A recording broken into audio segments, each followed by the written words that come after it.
កូនក្រមុំនៅទីនេះកូនក្រមុំមកដល់ហើយតើអ្នកកំពុងរងចាំអ្វីទៀតទាត់ទ្វារឲ្យបើក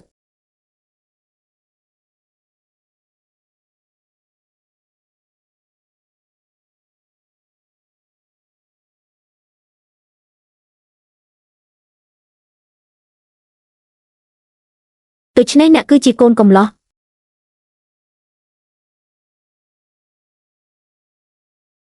ខ្ញុំទើបតែសម្លាប់ជ្រូកមួយក្បាល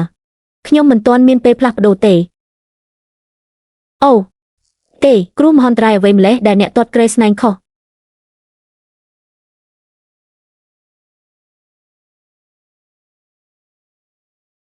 មើលកូនក្រមុំចេញមកបានល្អអ្នកលក់សាច់រៀបការជាមួយកូនស្រីរបស់រដ្ឋមន្ត្រីតើពួកគេអាចលាយក្រេស្នែងសេដានយ៉ាងដូចម្ដេចក្រេស្នែងរបស់រដ្ឋមន្ត្រីបានទៅជួបអ្នកប្រាជ្ញកម្ពុជារបស់រដ្ឋហើយអ្នកប្រាជ្ញកម្ពុជាបានទៅរកអ្នកដាអូ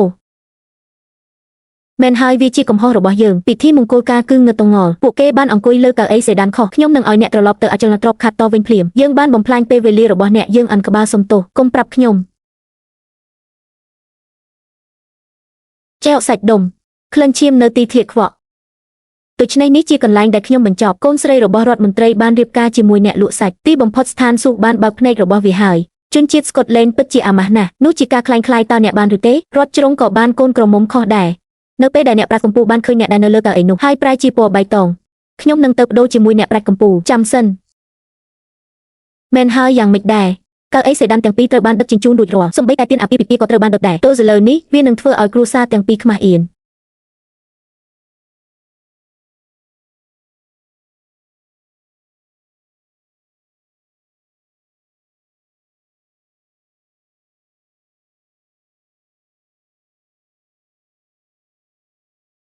នាងស្អាតណាស់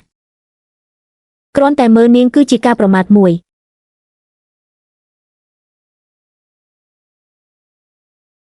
អ្នកលក់សាច់និងស្ត្រីម្នាក់ជាការផ្គូផ្គងដ៏ល្អឥតខ្ចោះសម្រាប់រាជធានីនាងប្រហែលជាភ្ញាក់ផ្អើលខ្លាំងណាស់នាងមិនអាចយំបានទេតើពួកគេរៀបការហើយឥឡូវនេះមានប្រយោជន៍អ្វីវាធ្វើរួចហើយហាហាបិទមាត់ទៅអ្នកណាដែលសើចម្ដងទៀតនៅថ្ងៃនេះអ្នកនឹងមិនចាក់ចេញពីទីនេះដោយជើងរបស់អ្នកទេតើអ្នកកំពុងព្យាយាមបំភ័យអ្នកណាចិននេះរៀបការជាមួយកូនស្រីរបស់រដ្ឋមន្ត្រីធ្វើឲ្យអ្នកពិសេសប្រសិនបើនាងនៅជាមួយអ្នករយៈពេល3ថ្ងៃខ្ញុំនឹងហៅអ្នកថាជាអ្នកឈ្នះ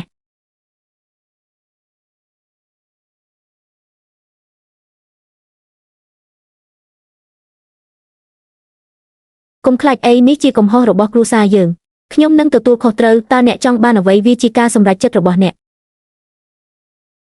អ្វីក៏ដោយដែលខ្ញុំចង់បានប្រសិនបើវាស្ថិតនៅក្នុងអំណាចរបស់ខ្ញុំតាមរយៈភ្លើងនិងទឹកខ្ញុំនឹងមិនរង្គោះរង្គើសូម្បីតែមួយផ្លែតខ្ញុំចង់ត្រឡប់ទៅវិមានស្កុតវិញខ្ញុំនឹងនាំអ្នកត្រឡប់ទៅវិញរៀបចំម្ទេសសេះនិងអំណោយខ្ញុំនឹងនាំអ្នកទៅវិមានស្កុតដោយផ្ទាល់ខ្ញុំនឹងលុតជង្គង់ហើយក្រាបថ្វាយបង្គំឪពុករបស់អ្នកខ្ញុំនឹងនិយាយថាវាជាកំហុសរបស់អ្នកដែរហើយវាមិនមានអ្វីតាក់ទងនឹងអ្នកទេអ្នកនឹងលុតជង្គង់ហើយក្រាបថ្វាយបង្គំចុះកិត្តិយសគ្រួសារអ្នកវិញតើអ្នកសម្លាប់សត្វត្រូវការកិត្តិយសអ្វីកិត្តិយសរបស់អ្នកសំខាន់ត្រឡប់ទៅគុកត្រជាក់នោះវិញដូចជាស្កុតឡេនបូតុំរៀបការជាមួយអចលនទ្រព្យខាត់តគឺជាឯកសិទ្ធិមួយអ្នកត្រូវតែអត់ធ្មត់កុំបង្កបញ្ហា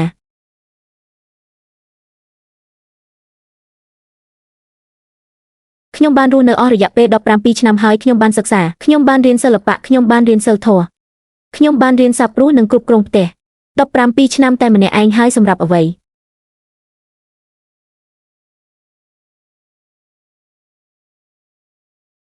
អ្នកនាងប្រសិនបើអ្នកមិនប្រកាសថាត្រូវធ្វើអ្វីទេខ្ញុំនឹងនាំអ្នកទៅបន្ទប់សម្រាកខ្ញុំនឹងដោះស្រាយមនុស្សនៅខាងក្រៅខ្ញុំមិនឲ្យពួកគេរំខានអ្នកទេតើអ្នកឈ្មោះអ្វីចិននីវ៉កខឺអ្នកលក់សាច់ឪពុកខ្ញុំជាអ្នកលក់សាច់ខ្ញុំបានជួយគាត់តាំងពីខ្ញុំអាចដើរបានយើងធ្លាប់ជាអ្នកសម្លាប់សត្វអស់រយៈពេល3ជំនាន់មកហើយយើងមិនលួចឬប្លន់ទេយើងរកប្រាក់ចិញ្ចឹមជីវិតហើយចុះយ៉ាងណាចំពោះក្មេងស្រីដែលអ្នកគួររៀបការជាមួយយើងបានធ្វើខុសលើនាងកញ្ញាខាធើក្រេស្នែងដឹកកូនក្រមុំរបស់នាងបានទៅកាន់អចលនទ្រព្យខាត់តខ្ញុំខ្លាចថាពួកគេរៀបការរួចហើយអ្នកខ្លះកំពុងសើចអ្នកខ្លះកំពុងរងចាំមើលកូនស្រីរដ្ឋមន្ត្រីយំ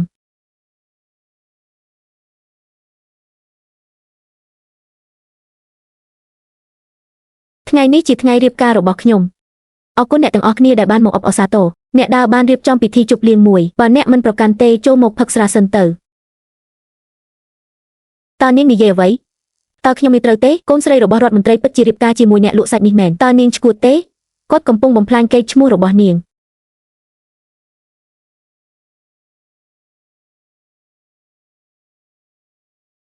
តើអ្នកកំពុងរងចាំអ្វីយកស្រាកញ្ញាកុំហៅខ្ញុំថាកញ្ញាហៅខ្ញុំថាបូទុមកុំហៅខ្ញុំថាកញ្ញាហៅខ្ញុំថាបូទុមអ្នកកំពុងធ្វើឲ្យខ្ញុំមានអារម្មណ៍ថាមិនស័ក្តិសមខ្ញុំមិនអាចទទួលយករឿងនេះបានទេខ្ញុំមិនអាចទេម្ដាយក្មេកឲ្យកុំលុតជង្គង់អីយើងជាក្រុមគ្រួសារហើយឥឡូវនេះទៅទិញស្រាអាពាហ៍ពិពាហ៍យកស្រាទាំងអស់ចេញចូលយើងអញ្ជើញអ្នកជិតខាងមកពិធីមង្គលការរបស់យើង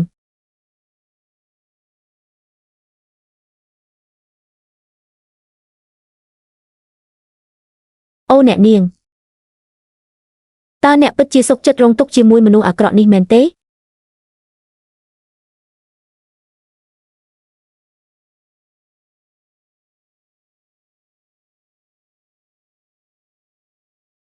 វាគួរឲ្យខ្លាចណាស់តើហ្វូនីករៀបការជាមួយអ្នកលក់សាច់យ៉ាងសាហាវប៉ុណ្ណាយកបរិសខ្លះមកយកកូនស្រីខ្ញុំមកវិញ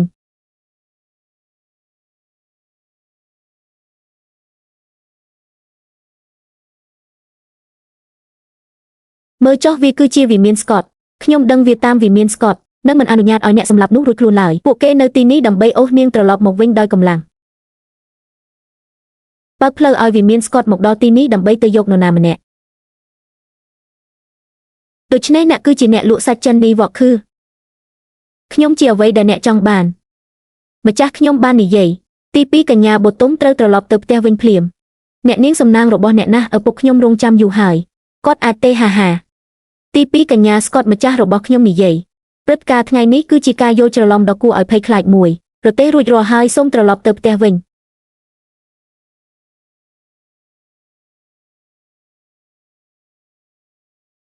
លោកចាំហាយើងរៀបការហើយនាងជាអ្នកដែរឥឡូវនេះតើអ្នកហ៊ានធ្វើដូចម្ដេចដើម្បីឲ្យអ្នកគ្រាន់តែជាអ្នកសម្លាប់សត្វតើអ្នកហ៊ាននិយាយរឿងរៀបការជាមួយបរិសស្កុតឡែនដោយរបៀបណា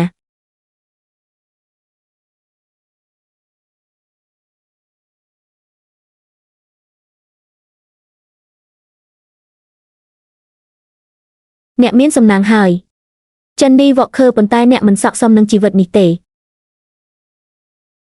វាមិនមែនជាអ្នកផ្សេងទេវាគឺជាលោកចៅមហាស្កតអ្នកបម្រើក្បាលម៉ានឺគាត់បាននៅជាមួយលោកស្កតអស់រយៈពេលជាង20ឆ្នាំមកហើយនៅក្នុងរាជធានីគាត់ជាបុរសម្នាក់ដែលអាចធ្វើអ្វីតាមដែលគាត់ចង់បាន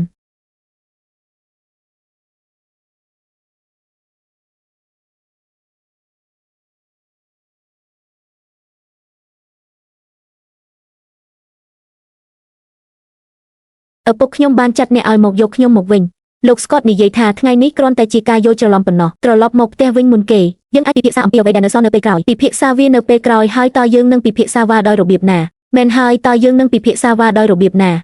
អ្នកស្រីខាត់តនៅឯចលនាទ្របខាត់តនាងប្រហែលជាបានរៀបការរួចរាល់ហើយប្រសិនបើកញ្ញាទី2ត្រឡប់មកវិញនាងនឹងក្លាយជាកូនក្រមុំដែលត្រូវគេបោះបង់ចោលតើគ្រួសារអភិជនណានៅក្នុងរដ្ឋធានីដែលចង់បាននាងនៅពេលនោះហេតុអ្វីបានជាលោកចៅមហានៅស្ងៀម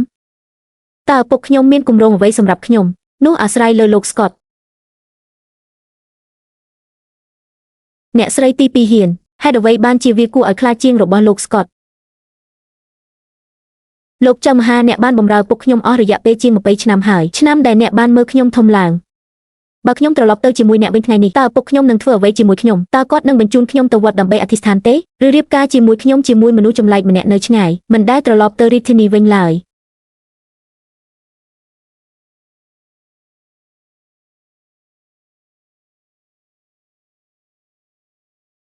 បុត្រលឺថ្ងៃនេះជាថ្ងៃរៀបការរបស់ខ្ញុំ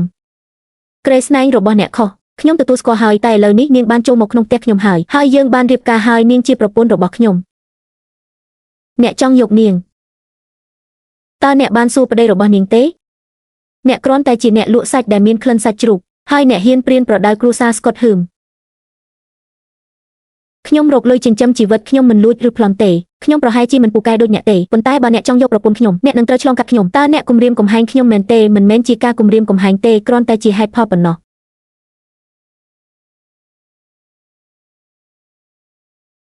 ប្រធានបទរដូវក្តៅមានឥទ្ធិពលខ្លាំងពិតមែនហើយខ្ញុំមិនអាចឆ្លងកាត់អ្នកបានទេប៉ុន្តែប្រពន្ធខ្ញុំមិនចង់ត្រឡប់ទៅវិញទេប្រសិនបើអ្នកទូចចង់យកនាងនោះគឺការសម្លុតធ្វើបាបយើងគ្រាន់តែយកកូនស្រីរបស់យើងទៅផ្ទះវិញហើយនោះគឺជាការធ្វើបាបអ្នកមែនហើយអ្នកកំពុងធ្វើបាបគាត់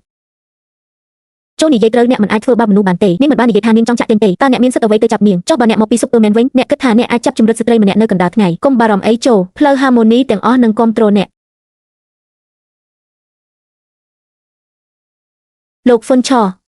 ទៅប្រាប់ឪពុកខ្ញុំថាខ្ញុំរៀបការហើយមិនត្រឡប់ទៅវិញទេអ្នកនាងរឿងនេះនិយាយអំពីជីវិតទាំងមូលរបស់អ្នកកុំប្រញាប់ប្រញាល់ពេកអ្វីដែលបានកើតឡើងនៅថ្ងៃនេះគឺជាព្រះហឫទ័យរបស់ស្ថានសួគ៌ក្រេស្នែងសេដានខុសប៉ុន្តែអាពាហ៍ពិពាហ៍ត្រឹមត្រូវនេះជាវាសនារបស់ខ្ញុំហើយខ្ញុំទទួលយកវាចាន់នេះប្រហែលជាមិនមែនជាអភិជនទេប៉ុន្តែថ្ងៃនេះនៅចំពោះមុខមនុស្សគ្រប់គ្នាគាត់បានក្រោកឈរឡើងសម្រាប់ខ្ញុំនៅក្នុងកាយវិការនោះខ្ញុំនឹងមិនភ្លេចវាឡើយ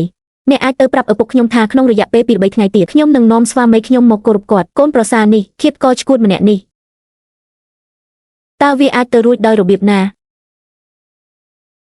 តើអ្នកមិនចូលមកទេឬខ្យល់នៅខាងក្រៅបក់ខ្លាំងណាស់អូយមកដល់ហើយលោកចៅមហានាងពិតជាស្លាប់ទៅហើយខ្ញុំនឹងស្នាក់នៅតើយើងធ្វើអ្វីតើយើងអាចធ្វើអ្វីបានទៀតចូលយើងទៅរាយការណ៍ទៅចៅវាយចិននេះប្រពន្ធថ្មីរបស់អ្នកគឺជារឿងផ្សេងប្រធានអ្នកគ្រប់គ្រងពី Summer Matthew ដោយគ្រាន់តែពាក្យ2 3ម៉ាត់ប៉ុណ្ណោះនាងបានផ្ញើឲ្យគាត់វិចប់អីវ៉ាន់អ្នកបាននិយាយវាតាមរបៀបដែលនាងនិយាយឈប់ជាមួយនាងដូច្នេះរដូវកាលអ្នកបម្រើនោះមិនហ៊ាននិយាយមួយម៉ាត់ទេ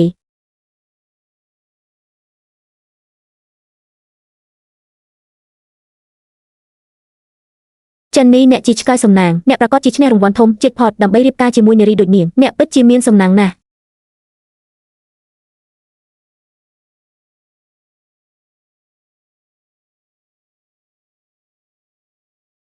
ពុទុំអ្នករវល់ពេញមួយថ្ងៃហើយអ្នកប្រហែលជាឃ្លានហើយញ៉ាំអ្វីមួយទៅវាមិនសូវច្រើនទេ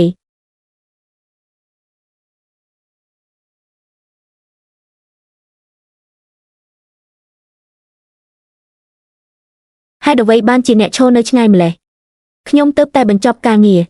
ខ្ញុំមានក្លិនដូចឈាមខ្ញុំមិនចង់ធ្វើឲ្យអ្នកអាក់អន់ចិត្តឬធ្វើឲ្យអ្នកមិនស្រួលខ្លួនទេមកទីនេះនៅច្រកទ្វារមុននេះអ្នកកំពុងស្រែកដាក់អ្នកបម្រើនិយាយថាប្រពន្ធរបស់អ្នកមិនចង់ត្រឡប់ទៅវិញទេតើភាពក្លាហាននោះទៅណាហើយ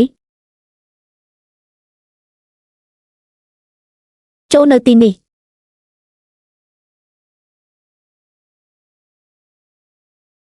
តើអ្នកខ្លាចអ្វីដែលកើតឡើងចំពោះអ្នកទេខ្លាចអ្វីដែលខ្លាចចរិតរបស់ស្កតខ្លាចឪពុកខ្ញុំខ្លាចអ្នកដែលមានអំណាចធ្វើបាបហើយជីវិតនៅលើផ្លូវហាម៉ូនីនឹងពិបាកណាស់បាទប៉ុន្តែខ្ញុំមិនខ្លាចស្កតលែងទេខ្ញុំខ្លាចថាអ្នកនឹងខុសខ្ញុំគ្រាន់តែជាអ្នកលក់សាច់ខ្ញុំមិនសូវពូកែទេអ្នកគឺជាស្ត្រីដែលមានចិត្តសប្បុរសជាមួយខ្ញុំអ្នកនឹងញ៉ាំអាហារគ្មានជាតិជើបោកខោអាវដោយខ្លួនឯងចំអិនអាហារដោយខ្លួនឯង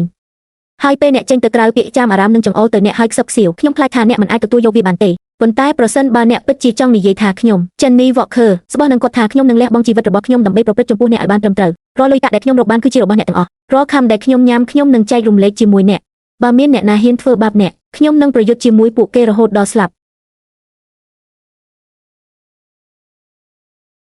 ខ្ញុំនឹងមិនបរិភោគសំណល់ទេហើយខ្ញុំនឹងមិនបោកគក់ឬចម្អិនអាហារដោយខ្លួនឯងទេទៅទិញពណ៌ប្រភេទល្អខ្លះខ្ញុំនឹងបង្រៀនអ្នកចុះការបោកគក់វិញបើម្ដាយរបស់អ្នកសុខចិត្តជួយខ្ញុំនឹងបង់ប្រាក់ឲ្យនាងបើនាងមិនចង់ធ្វើអញ្ចឹងទេយើងនឹងជួលអ្នកណាម្នាក់ខ្ញុំមិននៅទីនេះដើម្បីរងទុក្ខទេខ្ញុំនៅទីនេះដើម្បីកសាងជីវិតជាមួយអ្នកហើយប្រសិនបើយើងកំពុងកសាងជីវិតថ្មីយើងត្រូវតែធ្វើវាឲ្យបានល្អតើអ្នករកបានប៉ុន្មានក្នុងមួយខែខ្ញុំរកបានកាក់ប្រាក់2សម្រាប់ជ្រូកមួយក្បាលខ្ញុំធ្វើច្រើនជាង20ក្នុងមួយខែបន្ថែមទៀតនៅថ្ងៃឈប់សម្រាកប្រហែលកន្ទុយប្រាក់4គ្រប់គ្រាន់ហើយប៉ុន្តែយើងនឹងត្រូវប្រុងប្រយ័ត្ន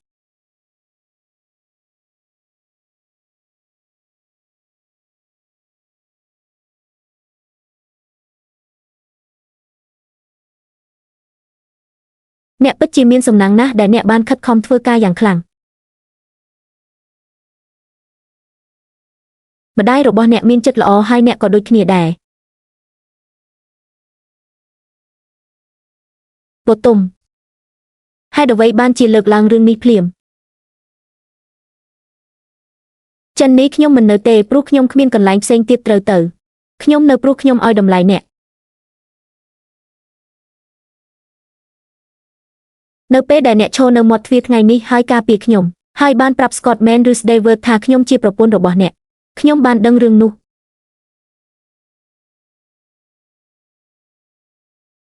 មិនអីទេចាំទទួលភ្ញៀវទៅចាប់ផ្ដើមថ្ងៃស្អែកចូលយើងបង្កើតជីវិតដ៏ល្អជាមួយគ្នា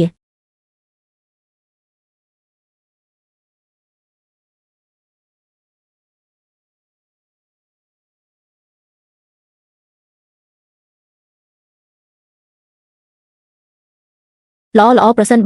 បើវាមិនមែនជាកូនប្រមុំថ្មីរបស់គ្រួសារវ៉កគឺទេកូនស្រីរបស់រដ្ឋមន្ត្រីជាស្ត្រីពិតតើអ្នកកំពុងធ្វើអ្វីនៅខាងក្រៅទិញអីវ៉ាន់ដោយខ្លួនឯងតើចិននេះកាប់ជ្រូកមិនអាចគ្រប់គ្រងអ្នកបានទេដូច្នេះអ្នកត្រូវធ្វើការដើម្បីរកប្រាក់ចិញ្ចឹមជីវិតហើយអ្នកគឺជាខ្ញុំជាអ្នកថ្មីនៅទីនេះខ្ញុំមិនទាន់ស្គាល់អ្នកជិតខាងនៅឡើយទេខ្ញុំជាលោកស្រីរាយមនុស្សគ្រប់គ្នាហៅខ្ញុំថាអ្នកស្រីលោកស្រីរាយខ្ញុំទើបតែមកដល់ទីនេះហើយមិនស្គាល់ទីផ្សារទេតើអ្នកអាចជួយខ្ញុំបានទេថាផលិតផលស្រស់បំផុតនៅឯណាហើយតើសាច់នៅឯណាល្អជាងតើអ្នកអាចចង្អុលបង្ហាញខ្ញុំទៅទីដែលត្រឹមត្រូវបានទេផលិតផលរបស់លោកសុនគឺដាំដុះក្នុងស្រុកសាច់អ្នកលក់ស្រស់ត្រូវបានសម្លាប់ស្រស់កិច្ចព្រមព្រៀងល្អអរគុណសម្រាប់ការណែនាំ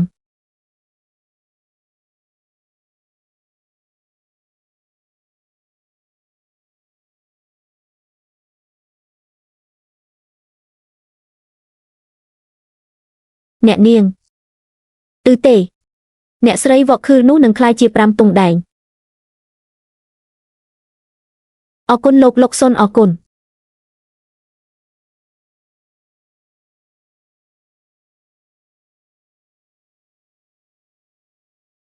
អ្នកស្រីវ៉កខឺតើអ្នកចង់បានសាច់ប្រភេទណាថ្ងៃនេះស្រស់ទាំងអស់ស្រស់ណាស់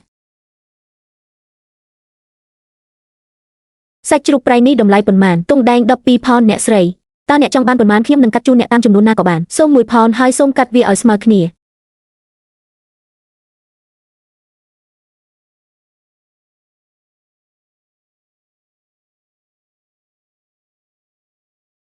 ចិននេះរបស់ខ្ញុំគាត់តែងតែទិញសាច់ពីអ្នកគាត់និយាយត្រង់បន្តិចតើគាត់ធ្លាប់បង្កបញ្ហាអ្វីដល់អ្នកទេអូគាត់ធ្វើចិននេះមករាល់ព្រឹកមុនថ្ងៃរះដើម្បីយកសាច់របស់គាត់នៅទីនេះមុនខ្ញុំគាត់ជាអ្នកឧស្សាហ៍ព្យាយាមគួរឲ្យទុកចិត្តណាស់គាត់មិនដែលបង្កបញ្ហាទេអរគុណខ្ញុំពេញចិត្តវាតើអ្នកអាចជឿបានទេថានាងពិតជាអាចទិញទំនិញនិងរកលុយបាននាងហាក់ដូចជាមិនមែនជាក្មេងស្រីអ្នកមានដែលគោចិត្តតតែសោះមែនហើយនាងហាក់ដូចជាចុះសម្រុងនឹងផែនដីណាស់នាងមិនបានធ្វើពុតទេ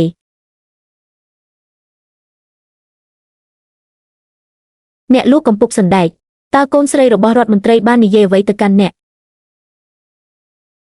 នាងទើបតែសួរថាតើចិននេះតែងតែទិញសាច់នៅទីនេះដែរឬទេនោះគឺគ្មានអ្វីផ្សេងទៀតទេនាងមិនខ្វល់ពីក្លិនឬភាពប្រញ៉េញញ៉ៃនោះទេកូនស្រីរបស់រដ្ឋមន្ត្រីបូទុំស្កតតាមពិតទៅកំពុងដើរទិញអីវ៉ាន់ដោយខ្លួនឯង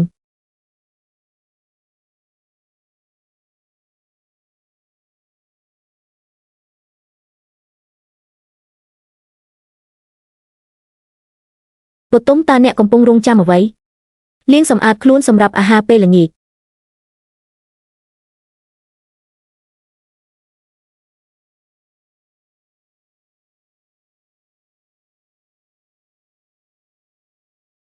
តើវាឆ្ងាញ់យ៉ាងណានេះជាស្ពៃក្តោបដ៏ល្អបំផុតដែលខ្ញុំធ្លាប់បានញ៉ាំឆ្កួតណាស់ហេតុអ្វីស្ពៃក្តោបអាចល្អយ៉ាងនេះ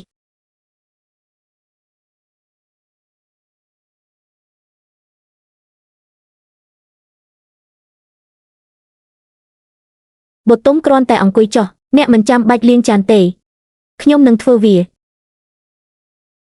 ប្រយ័ត្នចង្ក្រានរអិលកុំធ្វើឲ្យចានបែកកុំបារម្ភអីដៃឃាតកទាំងនេះមានស្ថិរភាព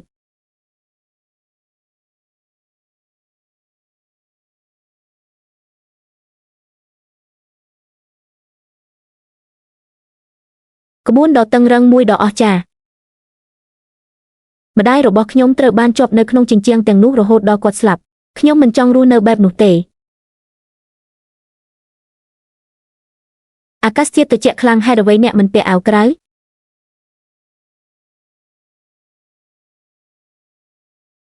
ចិននេះតើអ្នកជឿលើវាសនាទេខ្ញុំមិនបានជឿទេកាលពីមុនតែឥឡូវខ្ញុំជឿហើយហេតុអ្វីព្រោះវាសនាបាននាំអ្នកមករកខ្ញុំ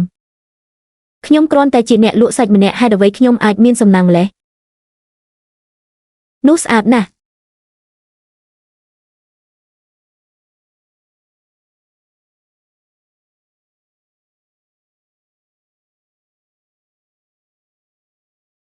ចិននេះជំនាញកម្មបិតរបស់អ្នក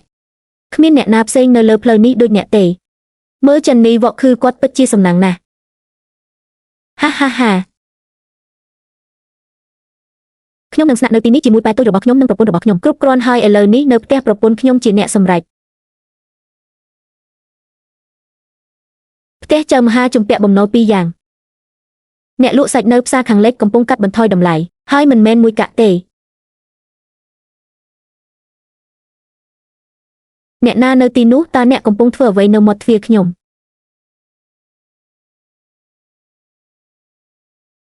អ្នកប្រាត់កម្ពុជាថ្មីមកដល់ហើយលោកប៉ាក់ក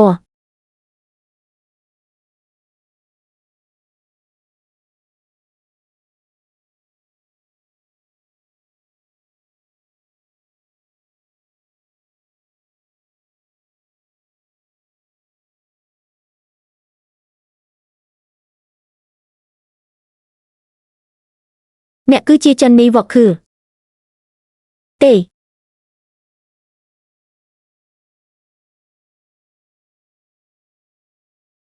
បតុមខ្ញុំមកទីនេះដើម្បីជួបអ្នក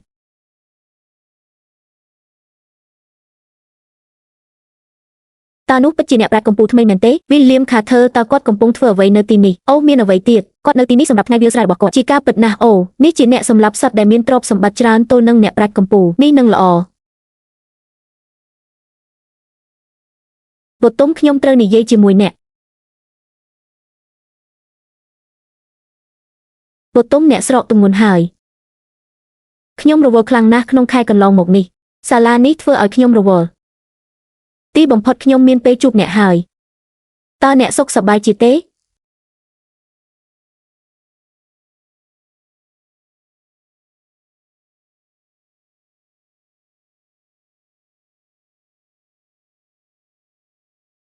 អ្នកបានធ្វើដំណើរពិសេសមួយនៅទីនេះតើគោលបំណងរបស់អ្នកគឺជាអ្វី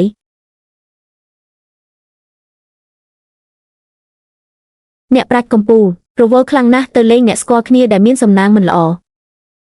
ឬមួយលោកគ្រូវីលៀមនៅទីនេះដើម្បីជួបអតីតគូដណ្ដឹងរបស់គាត់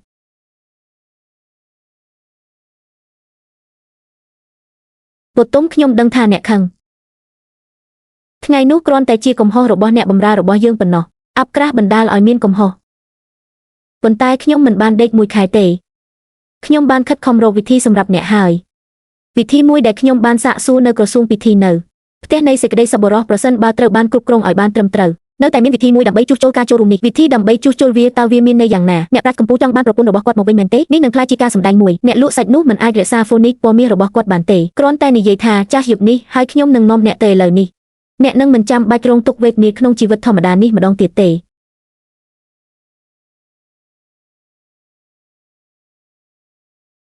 បតុមអ្នកមកពីវិមានស្កតកូនស្រីស្របច្បាប់របស់រដ្ឋមន្ត្រីអ្នកត្រូវបានចិញ្ចឹមបីបាច់ថែរក្សាដោយស្នាដៃបុរាណមានជំនាញខាងតន្ត្រីនិងសិល្បៈអុក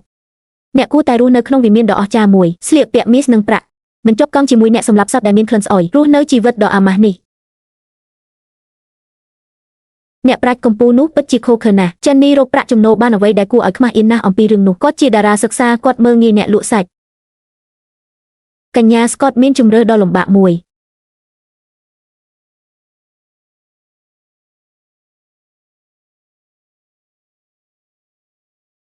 លោកខាតតអ្នកនិយាយច្រើនណាស់ប៉ុន្តែអ្នកគ្រាន់តែនិយាយថាការរៀបការជាមួយចិននេះគឺជាកំហុសមួយហើយថាខ្ញុំជាមនុស្សដែលមិនចេះដឹងគុណអ្នករស់នៅក្នុងខ្ទមសាច់ដុំស្លៀកក្រណាត់កន្ទប់ហើយស៊ីសំណល់អាហារនេះជារបៀបដែលអ្នកសងសឹកស្កតចិញ្ចឹមបីបាច់ថែរក្សាអ្នករយៈពេល17ឆ្នាំដូច្នេះសូមឲ្យខ្ញុំសួរអ្នកលោកខាតតជីវិតនេះដែលអ្នកកំពុងនិយាយអំពីតើអ្នកធ្លាប់រស់នៅសុខសប្បាយទេលោកគ្រូអ្នកប្រាជ្ញកម្ពុជាប្រហែលជាមិនដឹងតម្លៃស្បែកក្តោបផងចិននេះប្រព្រឹត្តចំពោះប្រពន្ធរបស់គាត់ឲ្យបានត្រឹមត្រូវគាត់ពូកែជាងអ្នកអធិប្បាយខ្លះឥឡូវនេះទៅទៀតបតុមស្កតខ្ញុំនឹងផ្ដល់ពេលឲ្យអ្នក3ថ្ងៃពេលថ្ងៃទៀតត្រឡប់មកវិមានខាតតជាមួយខ្ញុំវិញហើយក្លាយជាភរិយារបស់អ្នកប្រាជ្ញកម្ពុជាឬស្នាក់នៅទីនេះហើយក្លាយជាមនុស្សកំប្លែងនៅក្នុងរដ្ឋធានីជំរឿរបស់អ្នកគួរឲ្យអាណិតណាស់ប្រពន្ធអ្នកប្រាជ្ញកម្ពុជាដ៏ល្អម្នាក់ខ្ជះខ្ជាយពេលវេលាបែបនេះ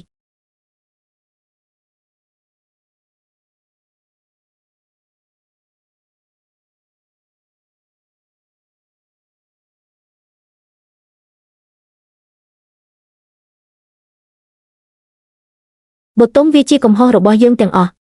ប្រសិនបើយើងមិនបានធ្វើឲ្យពិធីមង្គលការញញៃទេអ្នកមិនចាំបាច់រងទុក្ខដោយសាររឿងនេះទេត្រូវអាម៉ាស់ដោយអ្នកប្រាជ្ញដ៏អួតអាងបែបនោះ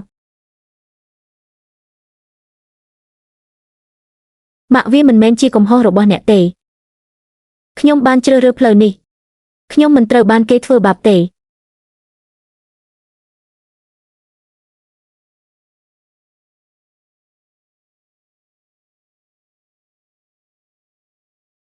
ចិននីឈប់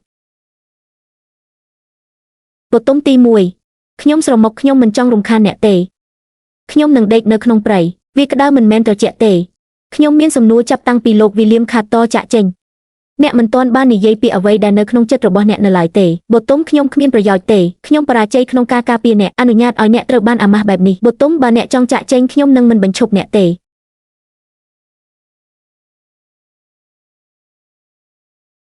ចិននេះអ្នកជាមនុស្សល្ងងមែនទេបទទី1ខ្ញុំមិនមែនជាមនុស្សល្ងងទេខ្ញុំមានន័យថា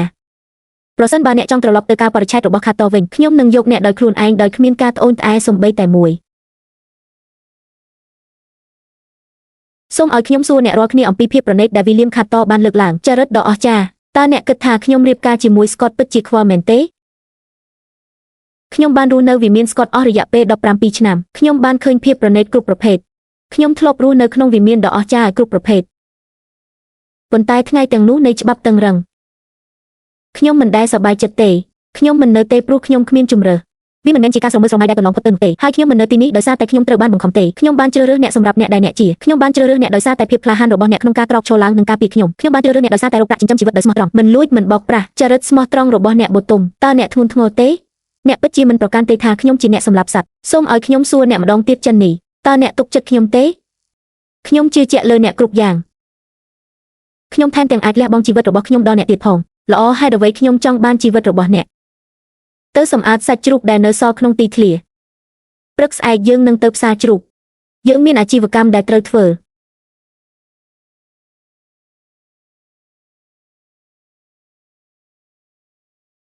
ព្រឹកនោះចិននីនិងខ្ញុំបានទៅផ្សារ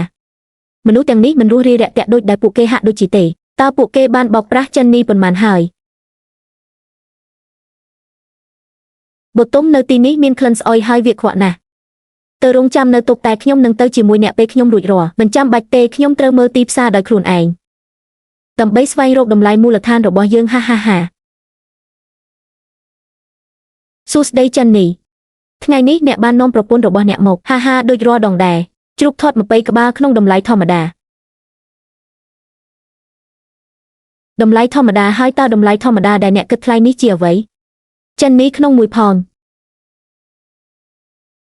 ជាការពិតណាស់យើងជាអតិថិជនចាស់វាជាតម្លៃសមរម្យបំផុតនៅលើទីផ្សារពីពណ៌កាក់20ផោនខ្ញុំមានអ្នកណាសួរខ្ញុំនៅឡើយទេតម្លៃទីផ្សារសប្តាហ៍ថ្ងៃសម្រាប់ជ្រូកគឺ15កាក់ក្នុងមួយផោនប៉ុន្តែអ្នកកំពុងគិតថ្លៃប្តីខ្ញុំពេញ5កាក់ទៀតវាមិនមែនគ្រាន់តែជាគាត់ទេអ្នកទាំងអស់គ្នាបានកំណត់តម្លៃអស់រយៈពេលជាច្រើនឆ្នាំមកហើយឆ្លៀតយកប្រយោជន៍ពីសេចក្តីសប្បុរសរបស់ស្វាមីខ្ញុំអ្នកបានកាត់បន្ថយគាត់លើជ្រូកគ្រប់ប្រភេទលើពី3ឆ្នាំអ្នកបានបោកប្រាស់គាត់អស់លុយជិត100កាក់តើខ្ញុំខុសមែនទេខ្មាស់អ្នកមែនទេបោកប្រាស់បរិសស្មោះត្រង់ដូចជាអ្នកស្រីចិននេះគាត់គឺពិតជាអស្ចារ្យណាស់នាងបានឃើញពួកគេយ៉ាងច្បាស់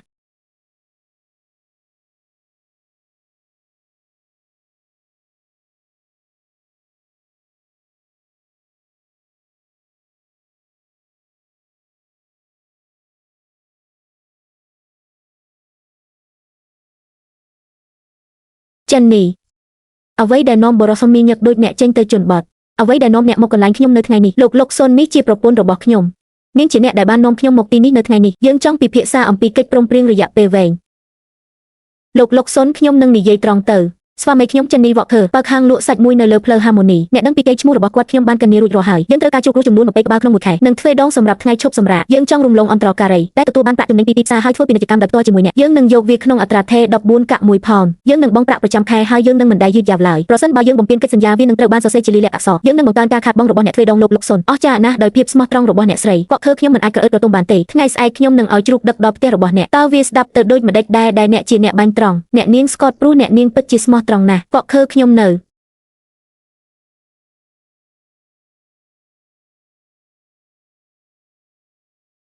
បទុមដោយគ្មានអ្នក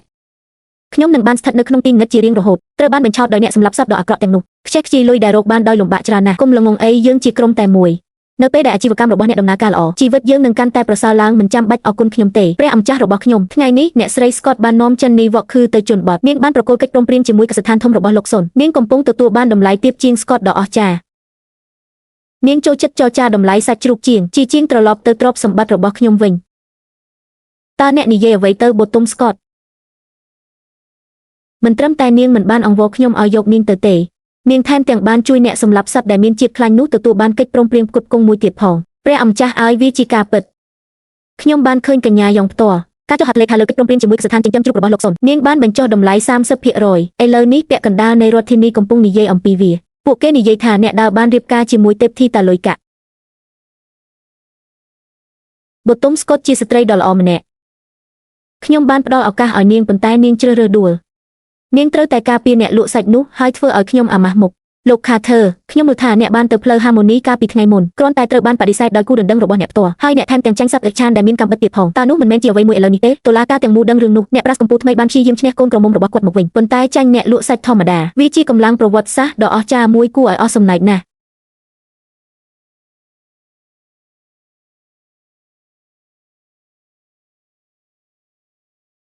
ចិននេះនិងបូទុមវ៉កខឺពីព្រោះអ្នកមិនព្រមជ្រើសរើសវិធីងាយស្រួលនោះទេអ្នកនឹងជួបការលំបាកក្នុងការទៅស្ថានជ្រូករបស់លោកសុនភ្លាមផ្ញើសាររបស់ខ្ញុំអ្នកណាដែលហ៊ានផ្គត់ផ្គង់អ្នកដើរគឺប្រឆាំងនឹងខ្ញុំហើយខ្ញុំនឹងបិទតស្ថានរបស់ពួកគេជារៀងរហូត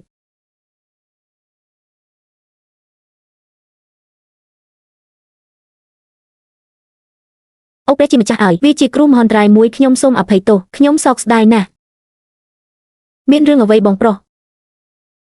តើយើងមិនទើបតែចុះហត្ថលេខាលើកិច្ចព្រមព្រៀងនេះទេ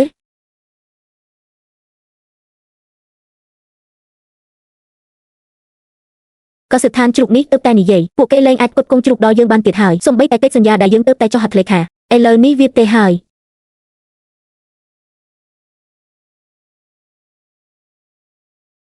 កុំត្រឡប់មកវិញខ្ញុំដឹងថា William Carter នៅពីក្រោយរឿងនេះក្រៅពីគាត់តារារះថ្មីរបស់សាលានៅក្នុងរដ្ឋធានីគ្មានអ្នកណាផ្សេងទៀតមានអំណាចបែបនោះទេគាត់បានបង្ខំលោកសុនឲ្យបង់ប្រាក់ទ្វេដងគ្រាន់តែចង់បំបែកកិច្ចសន្យាជនល្ងងម្នាក់នេះខ្ញុំនឹងទៅកាន់អចលនទ្រព្យ Carter ឥឡូវនេះខ្ញុំនឹងសួរគាត់នៅចំពោះមុខគាត់បន្ទាប់ពីឆ្នាំសិក្សាទាំងអស់នោះគាត់នៅតែប្រើយុទ្ធសាស្ត្រទាបបែបនេះតើវាជាជំនាញប្រភេទណា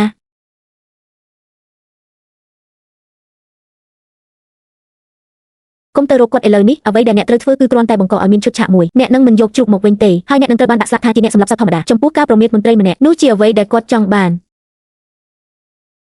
ដូច្នេះយើងគ្រាន់តែមិនធ្វើអ្វីដោយគ្មានជ្រូកកិច្ចសន្យារបស់យើងជាមួយភោជនីយដ្ឋានធំសម្រាប់សាច់ទាំងអស់នឹងត្រូវបានបំផ្លាញការពិន័យតែមួយមុខនឹងបំផ្លាញយើង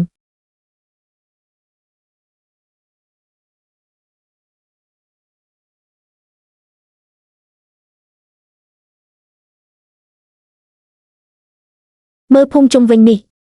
គ្រួសារនីមួយចិញ្ចឹមជ្រូកស្តុករបស់ពួកគេមានច្រើនក្រៃលែងជាងក៏ស្ថានទៅទៀតយើងនឹងទៅផ្ទះមួយនៅថ្ងៃនេះ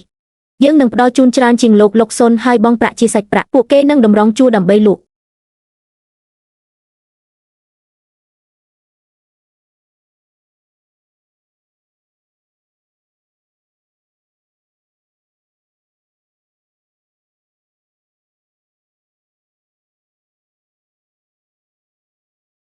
លោកចិននេះម្ចាស់របស់ខ្ញុំមានសារមួយប្រសិនបើអ្នកអាចធ្វើបានក្នុងរយៈពេល2ថ្ងៃបំផ្លាញចិននេះវ៉កគឺជារៀងរហូតនេះជាប្រាក់កក់របស់អ្នកពេលវារួចរាល់ម្ចាស់របស់ខ្ញុំនឹងអនុញ្ញាតឲ្យអ្នកហាងលក់សាច់ធំជាងគេនៅក្នុងរដ្ឋធានីធានាលោកថាចិននេះវ៉កគឺគ្រាន់តែជាមនុស្សល្ងងខ្លៅគ្មានខួរក្បាលម្នាក់គាត់ខ្ញុំបានធ្វើអាជីវកម្មនេះអស់រយៈពេល20ឆ្នាំហើយការសម្លាប់គាត់គឺដូចជាការសម្លាប់ជ្រូកអញ្ចឹង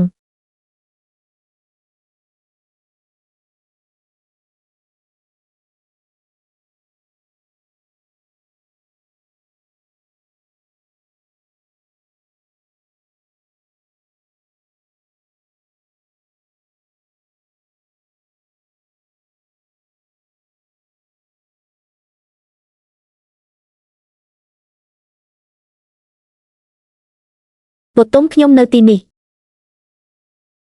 គាត់បានផ្ញើខ្យល់នោះទៅបុរសរបស់សាមើ3ថ្ងៃទៀតចប់ហើយតើអ្នកសម្រេចចិត្តយ៉ាងណា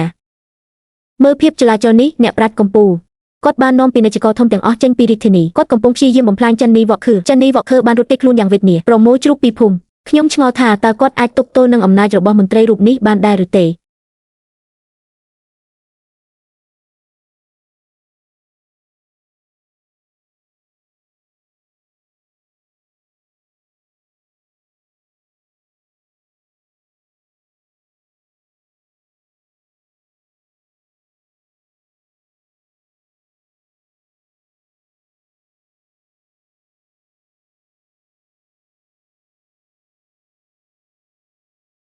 អូព្រះជាម្ចាស់អើយនាងពិតជាស្រស់ស្អាតណាស់តើវត្តមានរបស់នាងជាអ្វីនាងមិនមើលទៅដូចជាប្រពន្ធអ្នកលក់សាច់ទេនាងឆើតឆាយជាងទេពអប្សរក្នុងគំនូរទៅទៀតមើលភ្នែកអ្នកប្រាជ្ញកំពូលពួកគេហៀបនឹងចេញមកហើយគាត់នឹងមិនអនុញ្ញាតឲ្យនាងទៅណាទេឥឡូវនេះពេលវេលាដ៏ល្អឥតខ្ចោះលោកខាតតថ្ងៃនេះប្តីខ្ញុំមានរឿងធំមួយចង់និយាយដូច្នេះហេតុអ្វីបានជាអ្នកមិនមើលលោកខាធើ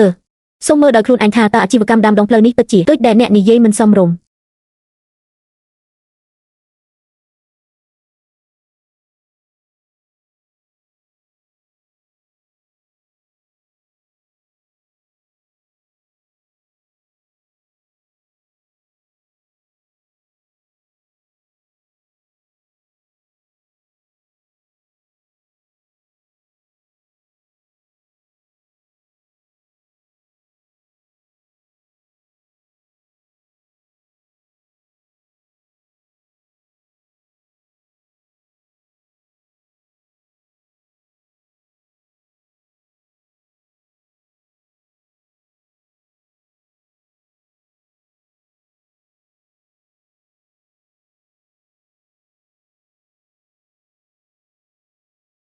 វ៉ាវវ៉ាវ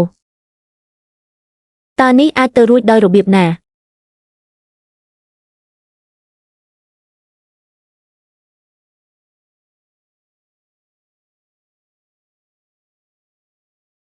ឥឡូវនេះលោកខាតតនៅទីនេះលើផ្លូវហាម៉ូនីដោយផ្ទាល់កុំប្រាប់ខ្ញុំថាអ្នកបានឮអំពីជំនាញដ៏អស្ចារ្យរបស់ចិននេះហើយបានមកពិភាក្សាអំពីកិច្ចព្រមព្រៀងផ្គត់ផ្គង់រយៈពេលវែង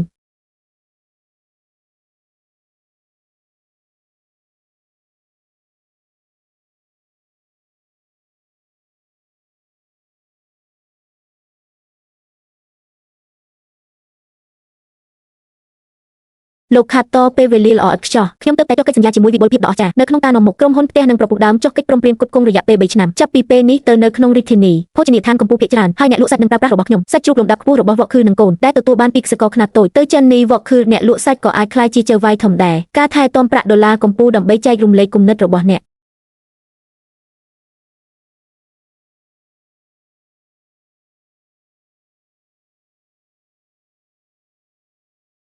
លោកខាតតអ្នកបានសួរខ្ញុំកាលពីថ្ងៃមុនប្រសិនបើអ្នកលក់សាច់ដ៏ស្អុយដូចស្វាមីខ្ញុំស័ក្តិសមនឹងទទួលចម្លើយរបស់ខ្ញុំគឺបាទគាត់គឺជា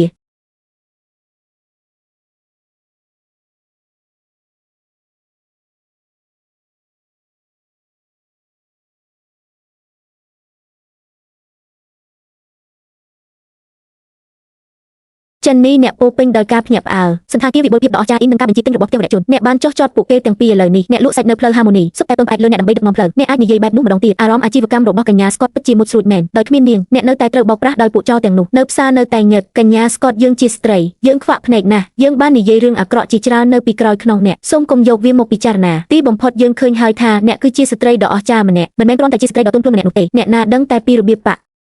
អ្នកពិតជាសប្បុរសពេកហើយលោកស្រីរាយយើងទាំងអស់គ្នាជាអ្នកចិត្តខាងនៅទីនេះការយល់ច្រឡំតិចតួចនោះខ្ញុំឈ្មោះបូតុំស្កតមិនដែលយកវាមកពិចារណាទេចិននីមីស្កតយើងទាំងអស់គ្នាបានពិភាក្សាគ្នាហើយយើងចង់ចូលរួមជាមួយអ្នកយើងមានស្តង់និងជំនាញប្រសិនបើយើងទាំងអស់គ្នាចូលរួមកម្លាំងគ្នាក្រោមឈ្មោះវ៉កខឺនិងកូនជាមួយនឹងការផ្គត់ផ្គង់និងការគ្រប់គ្រងគុណភាពបង្រួបបង្រួមតើអ្នកនិយាយអ្វីថាយើងនឹងរីករាយដោយសារយើងកំពុងធ្វើបែបនេះចូលយើងកំណត់ច្បាប់មូលដ្ឋានមួយចំនួនការផ្គត់ផ្គង់បង្រួបបង្រួមតម្លៃបង្រួបបង្រួមយើងនឹងធ្វើឲ្យផ្លូវហាម៉ូនីក្លាយជារណសិរ្សរូបរួមមួយយើងទាំងអស់គ្នានឹងរកប្រាក់ចំណេញជាមួយគ្នាហាហាហាស្រីតូចនោះវាបានក្លាយទៅជាព្រៃផ្សៃទាំងស្រុងខ្ញុំគិតថារៀបការជាមួយអ្នកលក់សាច់នោះមានន័យថានាងនឹងជាប់គាំងនៅក្នុងសាច់ដុំជារៀងរហូតប៉ុន្តែខ្ញុំមិនដែលគិតថានាងនឹងធ្វើអ្វីដែលអស្ចារ្យបែបនេះទេជាមួយអ្នកសម្លាប់នោះធ្វើឲ្យអាជីវកម្មរបស់ពួកគេក្លាយជាប្រធានបទដ៏ពេញនិយមម៉ាក់គាត់នៅទីសាធារណៈរាល់ថ្ងៃការដោះស្រាយជាមួយបរិហរដប់ទាំងនោះនាងពិតជាអាម៉ាស់មុខសម្រាប់គ្រួសារយើងណាស់ប្រសិនបើយើងអនុញ្ញាតឲ្យនាងបន្តរឿងនេះតើខ្ញុំនឹងលើកក្បាលខ្ញុំគួរដោយរបៀបណាក្នុងចំណោមអិសរាជជននៃរដ្ឋធានីយើងមិនអាចទុករឿងនេះចោលបានទេកូនស្រីរដ្ឋមន្ត្រីលក់សាច់ជ្រូកវាជាការអាម៉ាស់មួយសម្រាប់ដូនតារបស់យើងរៀបចំប្រទេសខ្ញុំផ្ទាល់នឹងទៅផ្លូវសុកដុំរមនាដ៏ខ្វក់នោះដើម្បីនិយាយជាមួយកូនស្រីជាទីស្រឡាញ់របស់ខ្ញុំអ្នកណាធ្វើឲ្យដូនតាយើងខ្មាស់អៀន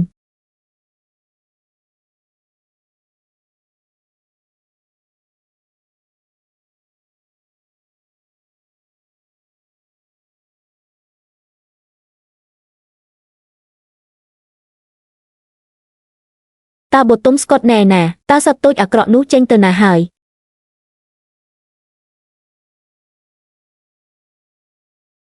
ដូច្នេះអ្នកគឺជាអ្នកសម្លាប់សត្វដ៏ថោកទាបដែលមានក្លិនស្អុយ Jenny Walker មើលសត្វតិរច្ឆានដ៏ថោកទាបនេះដែលប្រឡាក់ដោយឈាមនិងខ្វក់ហើយអ្នកហ៊ានសូបិន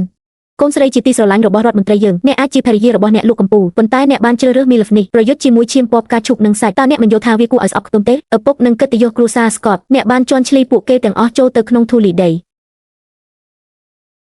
នេះគឺជា Scott ដែលខ្ញុំរៀបការជាមួយនឹងរបៀបដែលខ្ញុំរស់នៅវាជាវាសនារបស់ខ្ញុំចំពោះតំណែងរបស់អ្នកគ្រាន់តែជាប្រពន្ធចុងដែលត្រូវបានដំឡើងឋានៈរបស់ឪពុកខ្ញុំតើអ្នកមានសិទ្ធិអ្វីមកមាត់ទ្វារខ្ញុំហើយប្រាប់ខ្ញុំពីអ្វីដែលត្រូវធ្វើស្រីល្ងងអ្នកគ្មានគុណ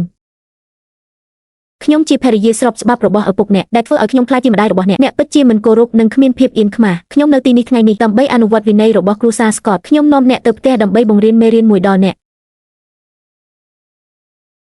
ម្ដាយរបស់ខ្ញុំគឺជាភរិយាពិតរបស់ឪពុកខ្ញុំនាងគឺជាភរិយាដំបូងដែលត្រូវបាននាំមកជាមួយនឹងពិធីពេញលេញនាងគឺជាមនុស្សតែម្នាក់គត់នៅក្នុងវិមាន Scott បានចុះបញ្ជីក្នុងឯកសារគ្រួសារអ្នកគឺជាមនុស្សម្នាក់ដែលបន្ទាប់ពីម្ដាយខ្ញុំស្លាប់ឪពុកខ្ញុំដោយសារក្តីស្រឡាញ់យូរអង្វែងបានឡើងឋានៈពីប្រពន្ធចុងស្រីកំណាន់ម្នាក់ដែលបានក្លាយជាភរិយាហើយអ្នកហ៊ានហៅខ្លួនឯងថាម្ដាយរបស់ខ្ញុំហើយអ្នកនៅតែនិយាយថាអ្នកកំពុងនាំខ្ញុំទៅផ្ទះហើយនៅចំពោះមុខអ្នកជិតខាងទាំងអស់នេះចាំខ្ញុំសួរអ្នកនៅថ្ងៃរៀបការរបស់ខ្ញុំមានអាប់ក្រាស់ក្រេស្នែងកូនក្រមុំពីរ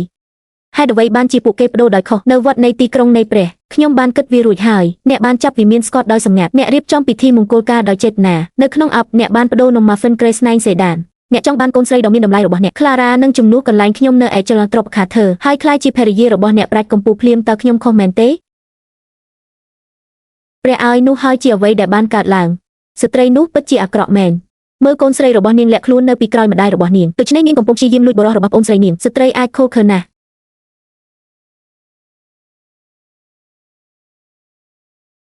អ្នកកំពុងកុហកស្រីតូចឲ្យខ្ញុំនឹងហែកមាត់អ្នកចេញយកនាងទៅសម្រស់ដល់មើលគុណនេះរកនាងហើយនាំនាងទៅផ្ទះ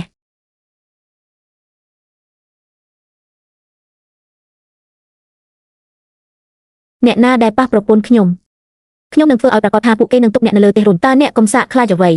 គាត់គ្រាន់តែជាអ្នកសម្លាប់សត្វដែលមានជាតិខ្លាញ់ប៉ុណ្ណោះយកគាត់ទៅខ្ញុំនឹងទទួលយកការដួលរំខ្ញុំនឹងទទួលខុសត្រូវចំពោះលោកស្រី Scott អ្នកទៅឆ្ងាយពេកហើយលោកស្រី Scott មិនចង់ទៅទេតើអ្នកហ៊ានចាប់ជំរិតនាងទាំងកណ្ដាលថ្ងៃយ៉ាងដូចម្តេចតើអ្នកគិតថាបុរសនៅផ្លូវ Harmony ស្លាប់អស់ហើយឬនៅពួកគេជាមនុស្សដែលរុញច្រានអ្នកដទៃអ្នកគឺជាអ្នកដែលបានបើកភ្លើងនៅក្នុងព្រះវិហារនោះអ្នកបានធ្វើអ្វីដែលគួរឲ្យខ្លាចហើយអ្នកនៅតែហ៊ានមកទីនេះហើយបង្កបញ្ហាគង់វែងឬផ្សេងទៀតខ្ញុំនឹងទៅការិយាល័យគ្រប់គ្រងកណ្ដាលឥឡូវនេះដើម្បីរាយការណ៍អ្នកពីបទចាប់ជំរិតចេញពីទីនេះទៅល្អហើយល្អណាស់បូតុំគ្រាន់តែអ្នករងចាំអ្នកបានបដិសេធការផ្គូផ្គងដ៏ល្អមួយលិចលង់ក្នុងភក់ជាមួយអ្នកកាប់សាច់មិនយូរមិនឆាប់អ្នកនឹងអូសទាញគ្រួសារ Scott ទាំងមូលឲ្យធ្លាក់ទៅក្នុងភាពអាម៉ាស់កាត់ចេញ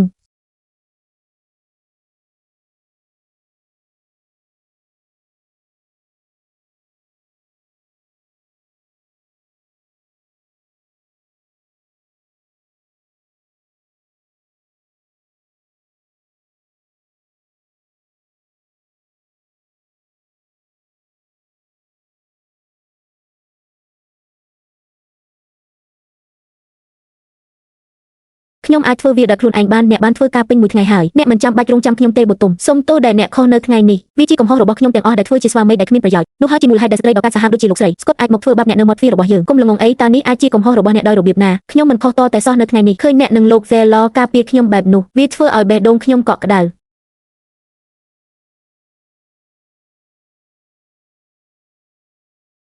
ខ្ញុំបានលាតត្រដាងពីការក្លែងបន្លំអាពាហ៍ពិពាហ៍នៅថ្ងៃនេះស្ត្រីដ៏កាចសាហាវនោះនឹងមិនទុកឲ្យរឿងនេះកន្លងផុតទៅឡើយ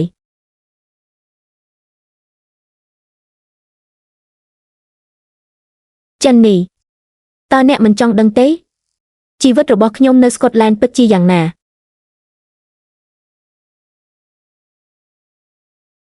បើអ្នកចង់និយាយខ្ញុំនឹងស្ដាប់បើអ្នកមិនចង់និយាយទេខ្ញុំនឹងមិនសួរទេមិនថាជីវិតរបស់អ្នកពីមុនយ៉ាងម៉េចទេខ្ញុំនឹងធ្វើអ្វីគ្រប់យ៉ាងដើម្បីប្រព្រឹត្តចំពោះអ្នកឲ្យបានត្រឹមត្រូវខ្ញុំនឹងមិនអនុញ្ញាតឲ្យអ្នកត្រូវគេធ្វើបាបម្ដងទៀតឡើយ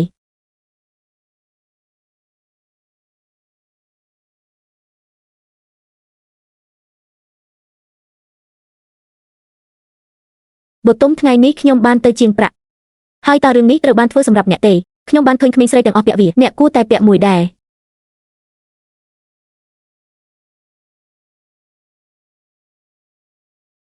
វាស្អាតណាស់ខ្ញុំស្រឡាញ់វា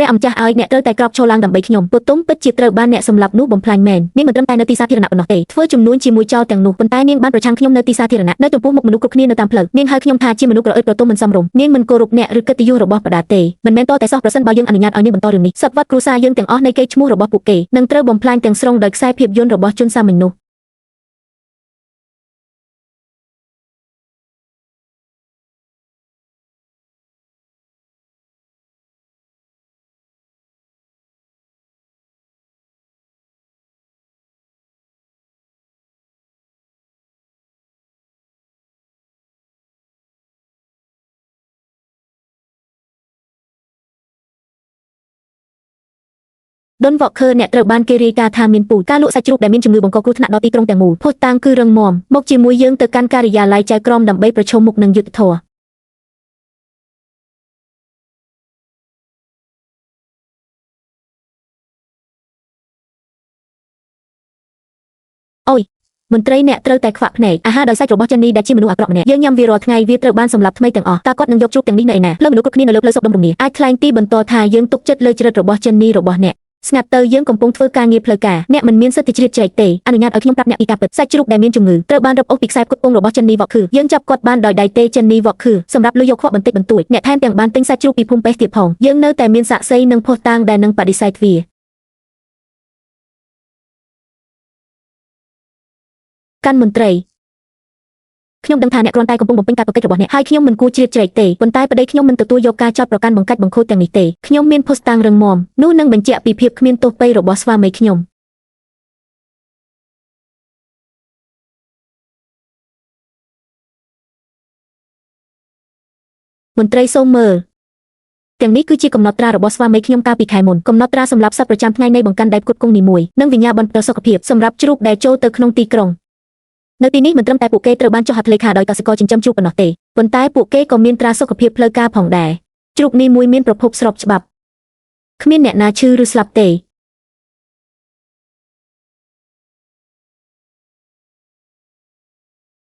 លើពីនេះមន្ត្រីអ្វីដែលគេហៅថាភស្តុតាងដែលអ្នកបានយកមកខ្ញុំបានឃើញវាហើយសញ្ញាសម្គាល់អ្នកលក់សាច់ត្រូវបានធ្វើយ៉ាងឆៅហើយការកាត់ទាំងអស់សុទ្ធតែមុតស្រួយប្តីខ្ញុំធ្លាប់ជាអ្នកលក់សាច់ជាងមួយសវត្សរ៍មកហើយការកាត់របស់គាត់គឺច្បាស់លាស់រហូតដល់ព័ត៌មានលម្អិតល្អបំផុតក្នុងចំណោមអ្នកលក់សាច់ទាំងអស់នៅក្នុងរដ្ឋធានីគ្មានអ្នកណាអាចពូកគុំជំនាញរបស់គាត់បានទេនោះជាការត្រឹមត្រូវការកាត់របស់ចិននេះវ៉កគឺលងដូចកញ្ចក់ថាសាច់រលួយមានបំណែកឆ្អឹងវាច្បាស់ណាស់ថាជាការងាររបស់មន្ត្រីស្ម័គ្រចិត្តម្នាក់វាច្បាស់ណាស់ថាមាននរណាម្នាក់ច្រណែននឹងភាពជោគជ័យរបស់វ៉កគឺពួកគេកំពុងដាក់ទុនកម្មគាត់ដោយចេតនាពួកគេចង់បំផ្លាញឈ្មោះរបស់ចិននេះវ៉កគឺហើយកាត់ផ្ដាច់ការផ្គត់ផ្គង់អាហាររបស់យើងមន្ត្រីទី1សូមឲ្យតុលាការស៊ើបអង្កេតឲ្យបានហ្មត់ចត់ប្រភពនៃសាច់អាក្រក់នោះស្វែងរកជនល្មើសពិតប្រាកដនៅពីក្រោយរឿងនេះតាក់ទោសឲ្យរកយុត្តិធម៌ឲ្យប្តីខ្ញុំព្យាយាមរត់ចាប់គាត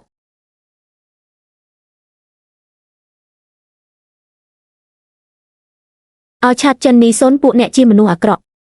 តើអ្នកហ៊ានដាក់សាច់ជ្រូកដែលមានជំងឺលើបុរសស្លូតត្រង់ដោយរបៀបណានិងរំខានដល់ពាណិជ្ជកម្មសាច់របស់រាជធានីសារភាពឥឡូវនេះថាអ្នកណាជាមេខ្លោងនៅពីក្រោយរឿងនេះសូមទុកកិត្តិយសរបស់អ្នកឲ្យខ្ញុំងឹតភ្នែកដោយសារលោកភ្លុនខ្ញុំគិតមិនច្បាស់វាគឺជាអ្នកប្រាជ្ញកម្ពុជាថ្មីសម្រាប់លោក William Carter រដ្ឋបាលមករកខ្ញុំគាត់បានផ្ដល់ប្រាក់យ៉ាងច្រើនដល់ខ្ញុំគាត់បានបង្ខំខ្ញុំឲ្យប្រើជំងឺការគ្រប់គ្រងដើម្បីដាក់ស៊ុំអ្នកណាគាត់បានប្រាប់ខ្ញុំឲ្យបំផ្លាញអ្នកណាខ្ញុំមិនហ៊ានបដិសេធទ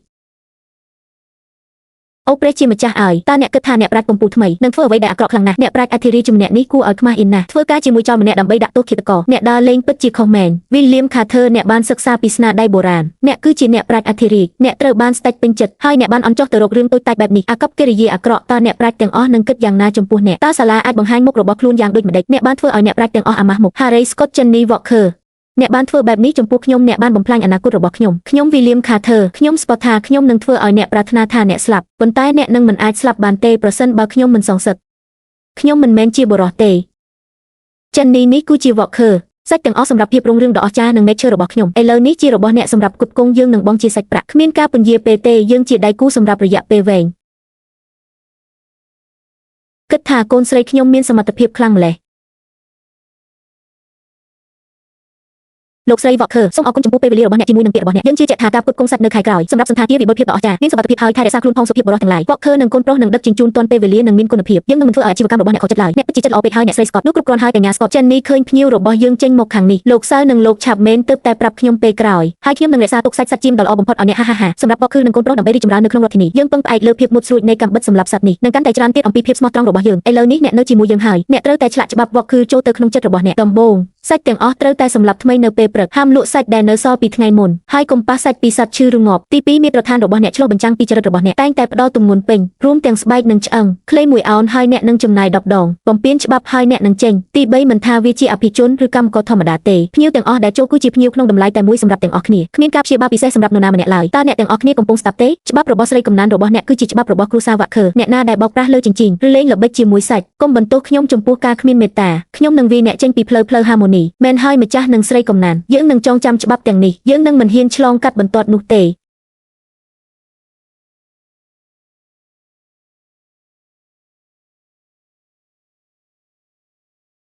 ជួយសង្គ្រោះខ្ញុំសាច់ជ្រូកពស់10 ផោន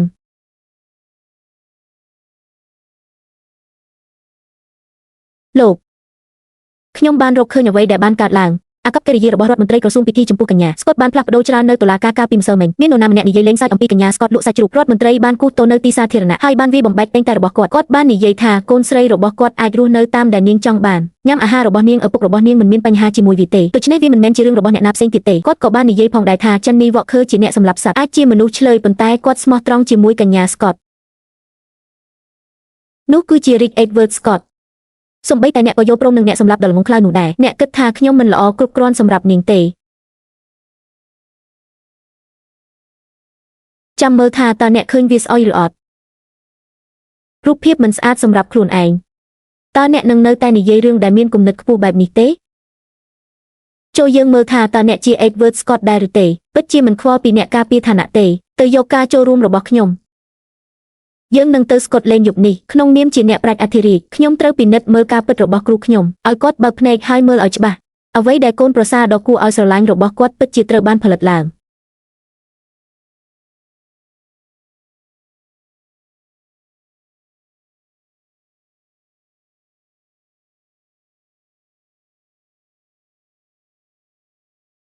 បូតុំសម្រាប់អ្នក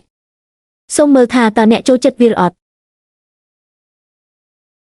ម្ជុលសក់ត្បូងគុជនេះត្រូវតែមានតម្លៃយ៉ាងហោចណាស់10 កន្ទុយហើយសាទីននេះគម្រមមានណាស់ចិននេះតើអ្នកបានលុយទាំងអស់នេះមកពីណាវិបុលភាពដ៏អស្ចារ្យផ្ទះសំណាក់បានបង់ប្រាក់ឲ្យយើងក្នុងខែនេះខ្ញុំដឹងថាអ្នកធ្លាប់ជួបរឿងលំបាកជាមួយខ្ញុំត្រឡប់ទៅរបៀបស្កុតវិញអ្នកពាក់មាសនិងប្រាក់ប៉ុន្តែឥឡូវនេះអ្នកគ្រាន់តែពាក់ម្ជុលសក់ឈើប៉ុណ្ណោះវាធ្វើឲ្យខ្ញុំខូចចិត្តណាស់ដែលអ្នកខំប្រឹងធ្វើការដើម្បីលុយនេះហេតុអ្វីចំណាយវាទាំងអស់លើខ្ញុំសម្លៀកបំពាក់ការងាររបស់អ្នកអស័តបាត់អស់ហើយខ្ញុំគ្រាន់តែជាអ្នកសម្លាប់សត្វខ្ញុំប្រឡាក់ដោយឈាមពេញមួយថ្ងៃហេតុអ្វីបានជាពាក់អ្វីស្អាតអ្នកស្អាតដូចទេពធីតាអ្នកសមនឹងទទួលបានអ្វីដែលល្អបំផុត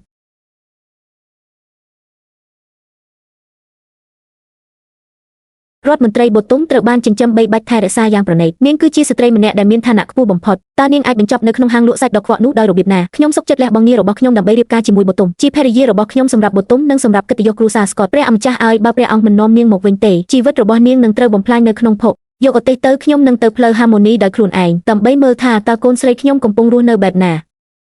ហេតើអ្នកបានឬទេសូម្បីតែរដ្ឋមន្ត្រីស្កុតក៏នៅទីនេះដែរតើគូយ៉ាជាអ្វីរដ្ឋមន្ត្រីស្កុតនៃព្រះរបស់ខ្ញុំបាននិយាយថាអ្នកដើរដែលសម្លាប់គាត់ជាមនុស្សស្លាប់តើរដ្ឋមន្ត្រីនឹងបង្ខំអ្នកនាងស្កុតឲ្យត្រឡប់ទៅវិញឬចានីជាងកាត់សាច់តើគាត់អាចទប់ទល់នឹងរដ្ឋមន្ត្រីបានទេពិបាកនិយាយណាស់ថាអ្នកនាងស្កុតបរាជ័យលើកមុនឥឡូវនេះឪពុកក្មេកនៅទីនេះផ្ទាល់ហើយនេះនឹងក្លាយជាការប្រកួតដ៏អស្ចារ្យមួយ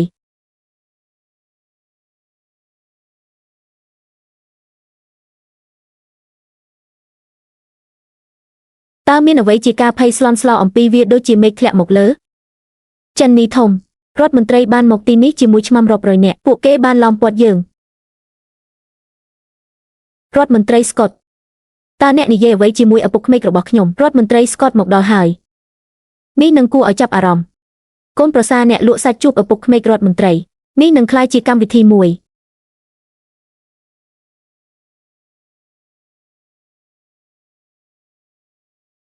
ឪពុកចិននីវ៉កខឺនៅក្នុងក្រសួងសេវាកម្មរបស់អ្នក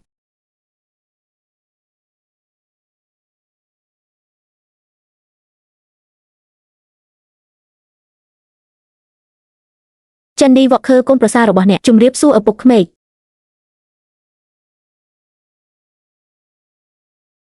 សូមដឹកនាំផ្លូវយើងនឹងនិយាយគ្នានៅខាងក្នុង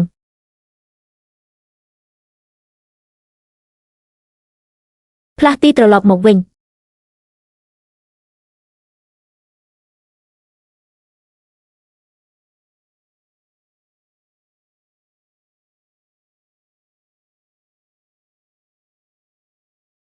សូមលោករដ្ឋមន្ត្រីស្កតអង្គុយចុះខ្ញុំនឹងយកតែដ៏ល្អបំផុតរបស់យើងមកឲ្យអ្នកនោះមិនចាំបាច់ទេ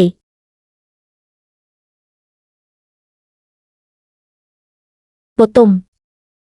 ខ្ញុំមានសំណួរមួយតើអ្នកសុខសប្បាយជាទេនៅទីនេះតើអ្នកមានការសោកស្ដាយទេប៉ានៅទីនេះសប្បាយចិត្តណាស់មិនដែរជីវិតរបស់ខ្ញុំឥឡូវនេះគឺពេញចិត្តជាងនៅវិមានស្កតហើយខ្ញុំមានអារម្មណ៍ថាមានជីវិតជាងមុនចិននេះមកជាមួយខ្ញុំត្រូវនិយាយជាមួយអ្នកជាឯកជន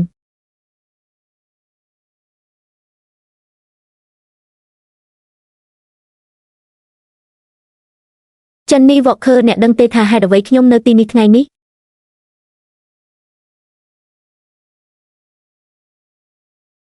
ខ្ញុំដឹងហើយលោកម្ចាស់ថ្ងៃនេះលោកនៅទីនេះទាំងអស់សម្រាប់ប្រពន្ធខ្ញុំបតុមហឺបតុមនាងជាកូនស្រីដ៏មានតម្លៃរបស់ខ្ញុំនាងគួរតែរៀបការជាមួយគ្រួសារអភិជនប៉ុន្តែនាងបានជ្រើសរើសអ្នកជាអ្នកសម្លាប់សត្វធម្មតាប្រាប់ខ្ញុំពីអ្វីដែលធ្វើឲ្យអ្នកស័ក្តិសមជាកូនស្រីរបស់ខ្ញុំតើអ្នកអាចផ្ដល់អ្វីដល់នាងបានលោកខ្ញុំមិនអាចផ្ដល់គូប្រកួតដ៏អស្ចារ្យឬឋានៈគ្រួសារអភិជនដល់នាងបានទេប៉ុន្តែខ្ញុំអាចផ្ដល់ឲ្យនាងនូវអ្វីគ្រប់យ៉ាងដែលខ្ញុំមានរាល់កាក់ដែលខ្ញុំរកបានពីអ្នកលក់សាច់គឺជារបស់នាងដើម្បីគូបគងនាងទទួលបានការបម្រើដំបូងនៃអាហារនីមួយសម្រាប់ការងារធ្ងន់ខ្ញុំមិនឲ្យនាងប្រឡាក់ដៃទេអ្នកណាដែលធ្វើបាបនាងខ្ញុំនឹងប្រថុយជីវិតដើម្បីការពារនាងចុះបើយូរទៅមនុស្សចិត្តនាសត្វបាត់ទៅហើយអារម្មណ៍របស់អ្នកចំពោះនាងក៏សាយបាត់ទៅតើអ្នកនឹងធ្វើអ្វីលោកម្ចាស់ស្នេហារបស់ខ្ញុំចំពោះនាងនឹងកាន់តែរឹងមាំឡើងនាងអាចធ្វើសៀវភៅបានដេប៉ាឬស្នាក់នៅក្នុងវិមានរបស់អ្នកវាជាជំរើសរបស់នាងដរាបណាខ្ញុំនៅរស់ខ្ញុំនឹងមិនឲ្យនាងរងទុក្ខលំបាកសូម្បីតែមួយដងឡើយ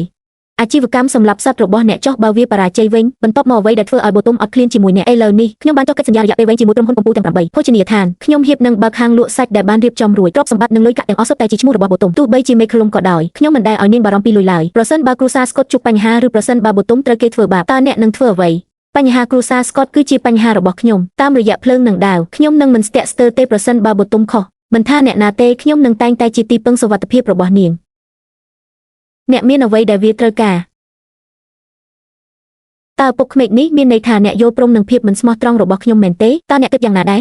តើអ្នកចង់ឲ្យខ្ញុំសុំទោសទេខ្ញុំគិតថាអ្នកគ្រាន់តែជាអ្នកសម្លាប់សត្វដ៏ឃោរឃៅម្នាក់ខ្ញុំមិននឹកស្មានថាអ្នកនឹងស្មោះត្រង់និងមានទំនួលខុសត្រូវយ៉ាងនេះទេបតុមនិយាយត្រូវអំពីអ្នក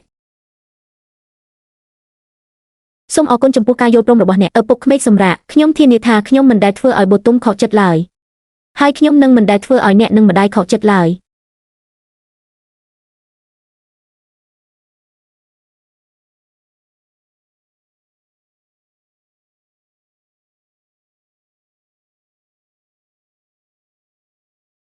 បតុម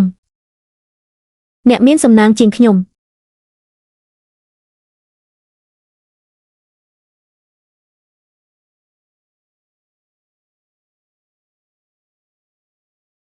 កុំយំអីប៉ាចេញទៅហើយប៉ាពិតជាមិនយកខ្ញុំទៅផ្ទះទេខ្ញុំមិនព្រមរៀបការជាមួយបុរសត្រឹមត្រូវទេ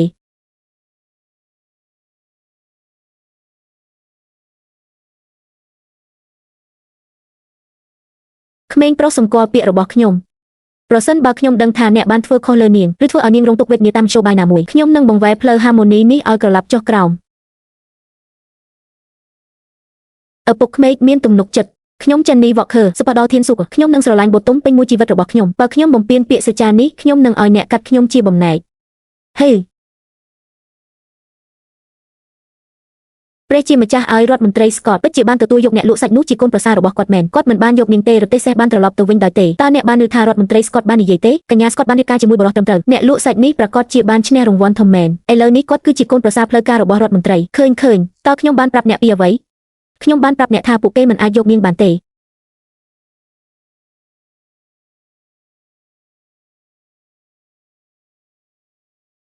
បតុមកុំយំ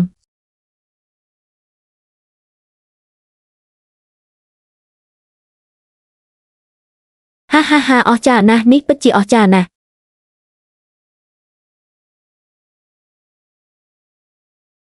តើអ្នកបានឬទេរ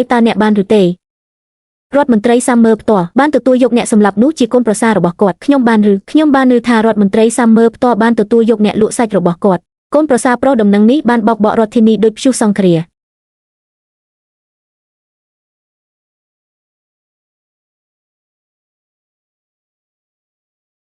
6ចូលមក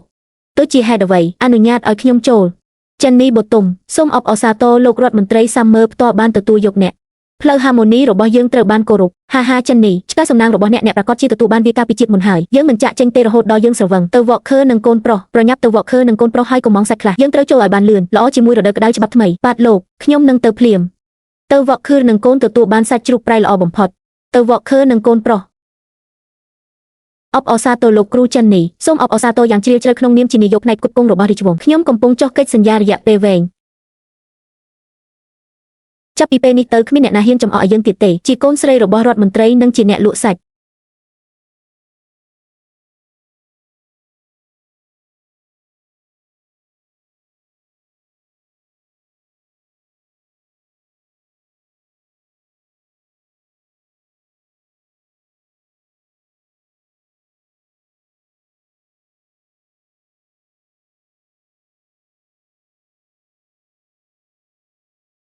មើលចុះអ្នកផឹកប៉ុន្មានហើយ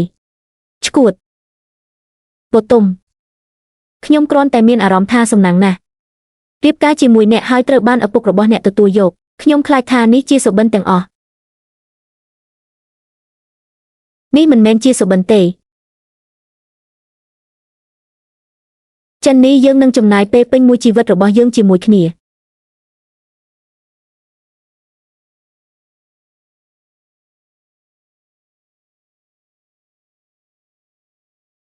Scott និង Walker បានរៀបការជាផ្លូវការហើយ Scott Mather បានផ្ញើអំណោយមួយ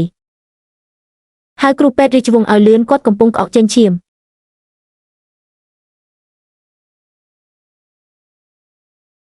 អាឡាការភ្ញាក់ផ្អើលផ្លូវចិត្តធ្ងន់ធ្ងរទុកព្រួយរបស់គាត់ជាប់នៅខាងក្នុងខ្ញុំខ្លាចនេះនឹងធ្វើឲ្យគាត់មានស្ថានភាពអស់មួយជីវិតខ្ញុំបានបាត់បង់នាងទាំងស្រុងឥឡូវនេះគ្មានការវិលត្រឡប់មកវិញទេគ្រួសារ Scott និង Walker បានរៀបការហើយ Scott Mather បានផ្ញើអំណោយមួយហើយគ្រូពេទ្យរាជវង្សឲ្យលឿនគាត់កំពុងកកឈាម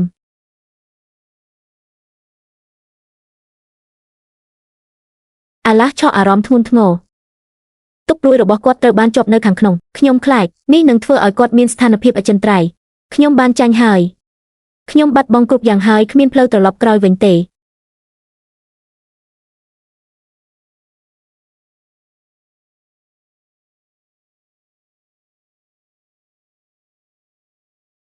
ខ្ញុំកំពុងធ្វើការផ្លាស់ប្ដូរខ្លះចំពោះប្លង់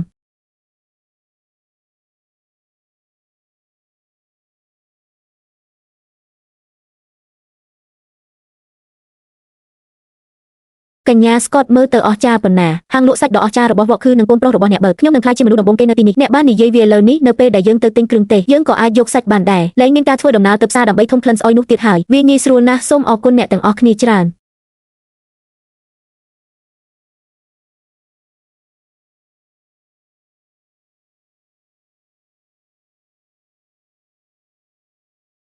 អរគុណអ្នកទាំងអស់គ្នានៅថ្ងៃបើកសម្ពោធសាច់ស្រស់ទាំងអស់នៅ Walker និងកូននឹងមានលក់ហើយអ្នកណាដែលទិញសាច់នឹងទទួលបានគ្នាមួយបាច់ដោយឥតគិតថ្លៃខ្ទឹមបារាំងបៃតងនិងខ្ទឹមវាគ្រាន់តែជាការថ្លែងអំណរគុណដល់អ្នកទាំងអស់គ្នាចំពោះការគាំទ្ររបស់អ្នកទាំងអស់គ្នា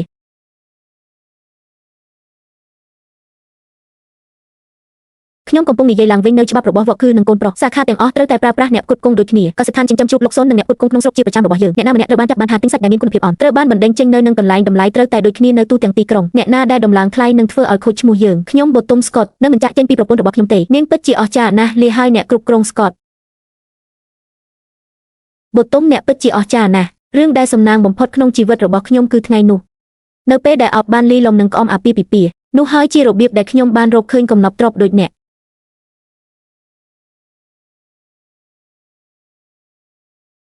គួរឲ្យអស់សំណើចណាស់វាមិនមែនជាការលីលំគ្នាទេ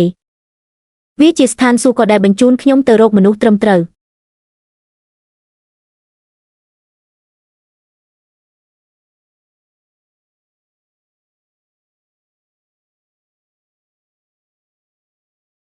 នៅឲ្យឆ្ងាយពីគាត់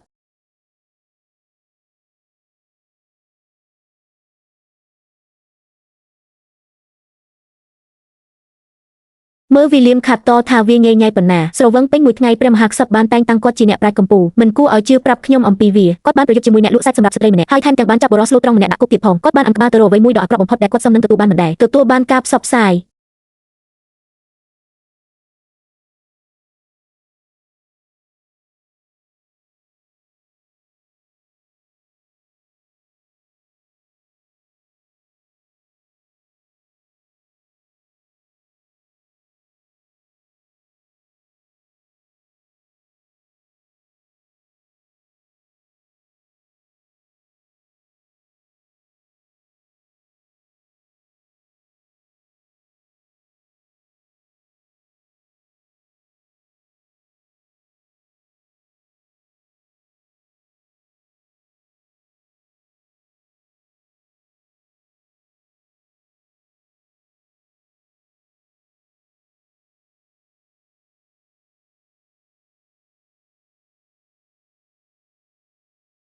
កូនស្រីរបស់រដ្ឋមន្ត្រីម្នាក់កំពុងលក់សាច់នៅទីសាធារណៈបូតុំស្កុតមានភាពក្លាហានយ៉ាងពិតប្រាកដនាងមិនខ្លាំងខ្លាយទេនាងល្អជាងនារីវ័យក្មេងដែលមានការការពារទាំងនោះទៅទៀតចេញពីទីនេះទៅអ្នកគ្មានប្រយោជន៍ទេ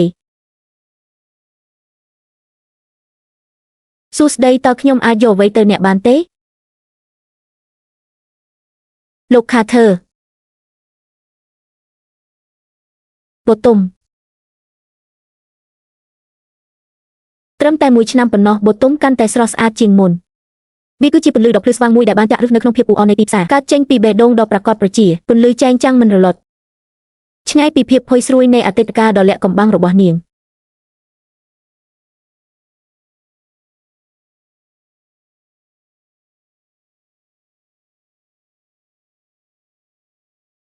លោក Carter វាយឺតពេលហើយតើអ្នកនៅទីនេះដើម្បីទិញសាច់ជ្រូកប្រៃសម្រាប់អាហារពេលល្ងាចមែនទេ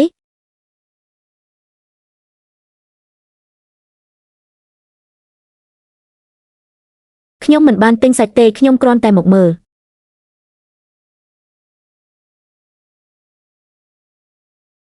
នៅទីនេះដើម្បីទិញសាច់សូមស្វាគមន៍ប៉ុន្តែប្រសិនបើអ្នកនៅទីនេះសម្រាប់អ្វីផ្សេងទៀតកាំបិតចិញ្ច្រាំឆ្អឹងនេះមិនខ្វល់ពីអ្នកប្រាជ្ញកម្ពុជាមួយចំនួនទេ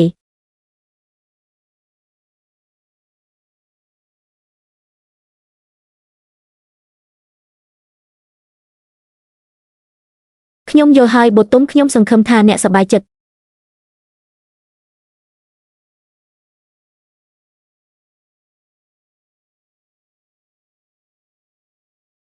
បូតុំគាត់បានរអ៊ូតំអ្វីមួយអំពីការទទួលបានវាតើគាត់ទទួលបានអ្វីពិតប្រាកដ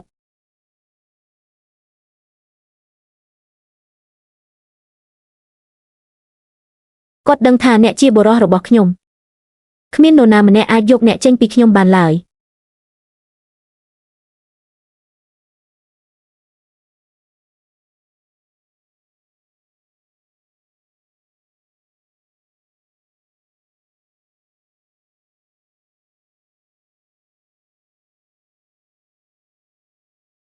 បូតុំអ្នកដឹងពីជីវិតរបស់យើងឥឡូវនេះដោះស្រាយជាមួយសាច់ជ្រូកនៅក្នុងអាបាកាសជារៀងរាល់ថ្ងៃតើនេះជាជីវិតល្អដែលអ្នកចង់បានមែនទេវាមិនចាំបាច់ទីមនុស្សម្ដងទៀតទេមិនចាំបាច់ដើរលើសម្បកសុទ្ធទេនេះជាជីវិតដ៏ល្អបំផុតនៅក្នុងលោកហាហាហា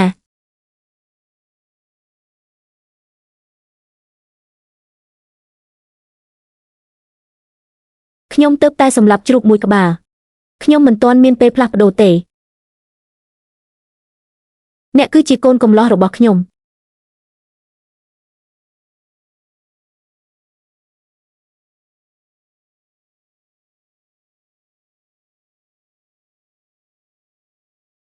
អរគុណ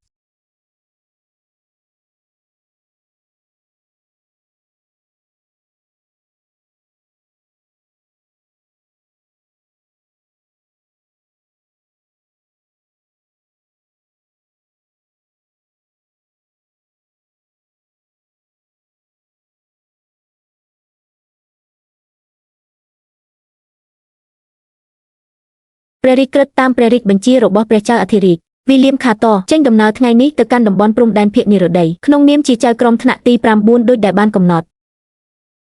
បាទព្រះមហាក្សត្រព្រះឲ្យខ្ញុំមិនអាចស្នាក់នៅក្នុងរាជធានីបានទេ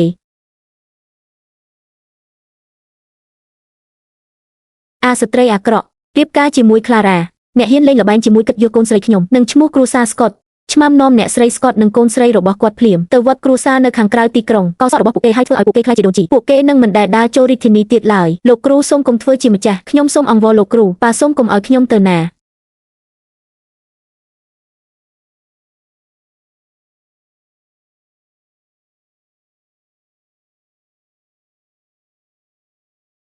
យកសូត្រនិងអស្ត្របុរាណដ៏ល្អបំផុតរបស់យើងផ្ញើទំនិញទាំងមូលទៅកាន់ផ្លូវហាម៉ូនីកុំឲ្យបូតុំចង់បានអ្វីមួយឡើយបាទលោក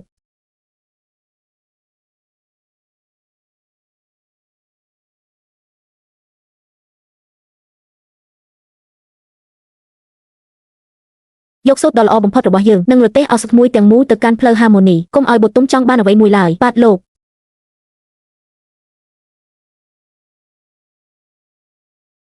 លោករដ្ឋមន្ត្រីស្កុតគាត់ពិតជាការពារខ្លួនណាស់គាត់នៅទីនេះដើម្បីសាច់ប៉ុន្តែពិតជាគាត់គ្រាន់តែនៅទីនេះដើម្បីគ្រប់គ្រងកូនប្រសាររបស់គាត់ដែលជាអ្នកលក់សាច់ប្រាប់ខ្ញុំអំពីវា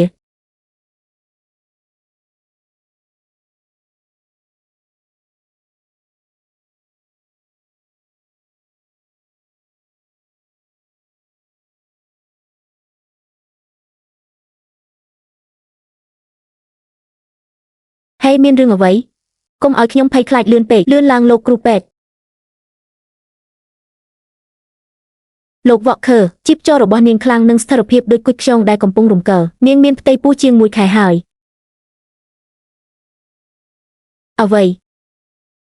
អូខ្ញុំនឹងក្លាយជាឪពុកខ្ញុំនឹងក្លាយជាឪពុក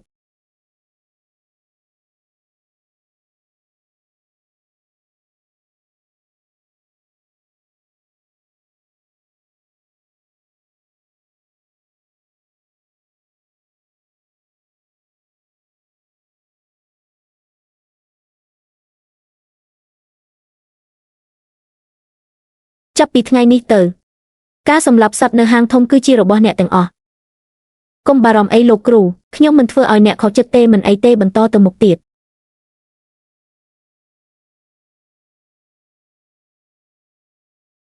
បើទុំអនុញ្ញាតឲ្យខ្ញុំធ្វើបែបនោះអ្នកបានទៅតែមួយផ្លែប៉ុណ្ណោះអ្វីដែលអាចកើតឡើងហាបើទុំតើអ្នកមានអារម្មណ៍ចង់ញ៉ាំអ្វីខ្ញុំចង់ញ៉ាំអ្វីដែលជូរឥឡូវនេះបើទុំខ្ញុំនឹងទៅយករបស់ខ្លះមកឲ្យអ្នកឥឡូវនេះបើទុំខ្ញុំមានដើមវ៉ាត់ថនបើទុំមិនអាចគេងលក់ទេសូមឲ្យខ្ញុំប្រាប់អ្នកពីរឿងកំ pl ែងមួយពីហាងថ្ងៃមួយយើងកំពុងសម្លាប់ជ្រូកមួយក្បាលហើយថ្ងៃនេះកូនជាងរបស់ខ្ញុំកំពុងសម្លាប់ជ្រូកហើយភ្លាមនោះជ្រូក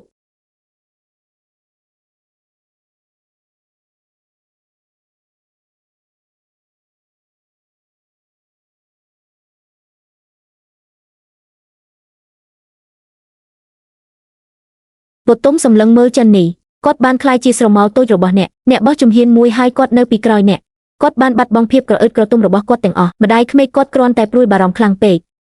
ខ្ញុំមិនសូវឆ្ងាញ់ទេខ្ញុំមិនអាចបោះសម្អាតកម្រាលអត្តបានទេ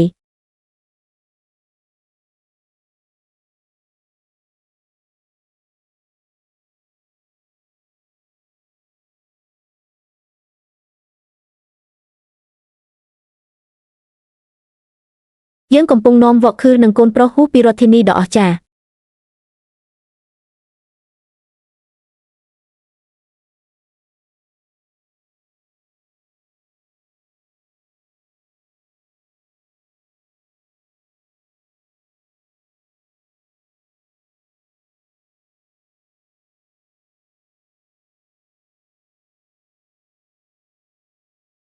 គិតថាអ្នកសម្លាប់សត្វតែធ្លាប់លក់សាច់នៅតាមដងផ្លូវឥឡូវនេះគឺជាឧស្សាហកម្មសាច់យក្សមួយនៅក្នុងខេត្តទំនាបកណ្ដាលទៅក្រោមលេសនៃការអបអរសាទរហើយផ្ញើជូនចិននីវ៉កខឺនៅស្រីស្នំដ៏ស្រស់ស្អាតមួយចំនួនចាំមើលថាតើយើងអាចទទួលបានភាពហ៊ុននៅក្នុងវ៉កខឺនិងកូនប្រុសបានដែរឬទេមេបញ្ជាការចិននីបរោះជោគជ័យដូចអ្នកត្រូវការដៃគូស្រី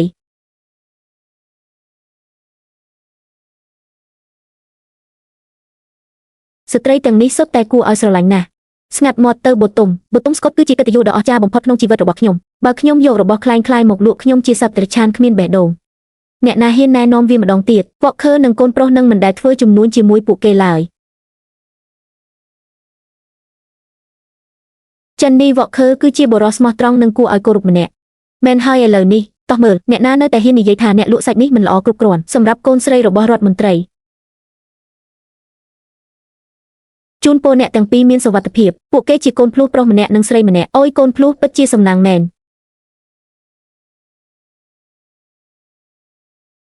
បូតុំតើអ្នកមានអារម្មណ៍យ៉ាងណាដែរនេះនៅតែឈឺចាប់ខ្ញុំសុខសប្បាយទេមើលកូនយើងគួរឲ្យស្រឡាញ់ប៉ុណ្ណា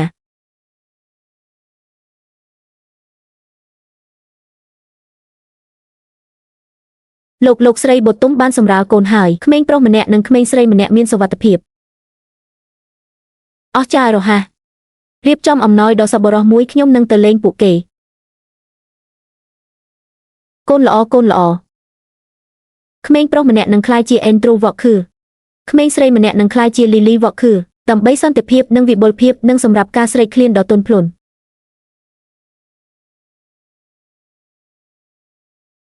តើអ្នកបានឬទេសូម្បីតែម្ចាស់កត្រីក៏បានផ្ញើសរអាយុវែងដែលស្រោបដោយត្បូងពេជ្រមួយ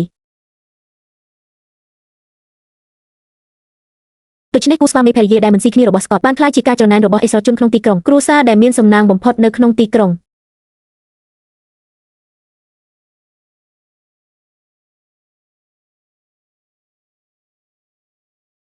សូមលោករដ្ឋមន្ត្រីស្កតចូលមកពូណែលសុនសូមអង្គុយចុះ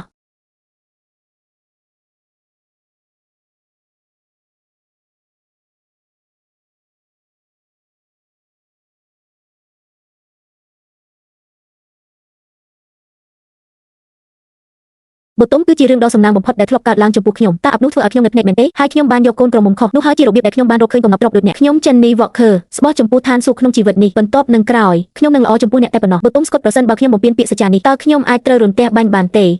បរិសុទ្ធពិតម្នាក់ដែលជាគូប្រកួតដែលបង្កើតឡើងនៅស្ថានសួគ៌វាមិនមែនជាកូនក្រមុំខុសទេវាគឺជាឋានសួគ៌ដែលបានបញ្ជូនខ្ញុំទៅបរិសុទ្ធត្រឹមត្រូវ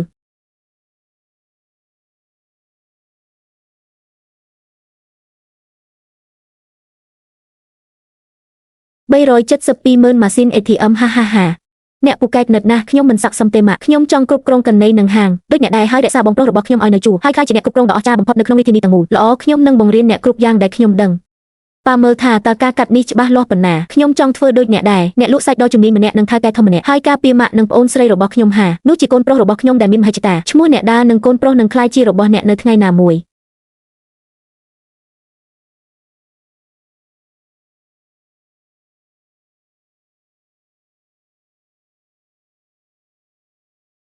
ចូលចងចាំរឿងនេះឲ្យបានល្អច្បាប់របស់វក់គឺនឹងកូនគឺរឿងមុំណាស់រកប្រាក់ចំណូលដោយជំនាញរបស់អ្នកមិនលួចមិនបោកប្រាស់ភាពស្មោះត្រង់គឺជាគ្រឹះរបស់យើងអ្នកណាដែលហ៊ានលើកជញ្ជីងជារឿងអាម៉ាស់មួយសម្រាប់គ្រួសារដែលយើងនឹងចងចាំម្ចាស់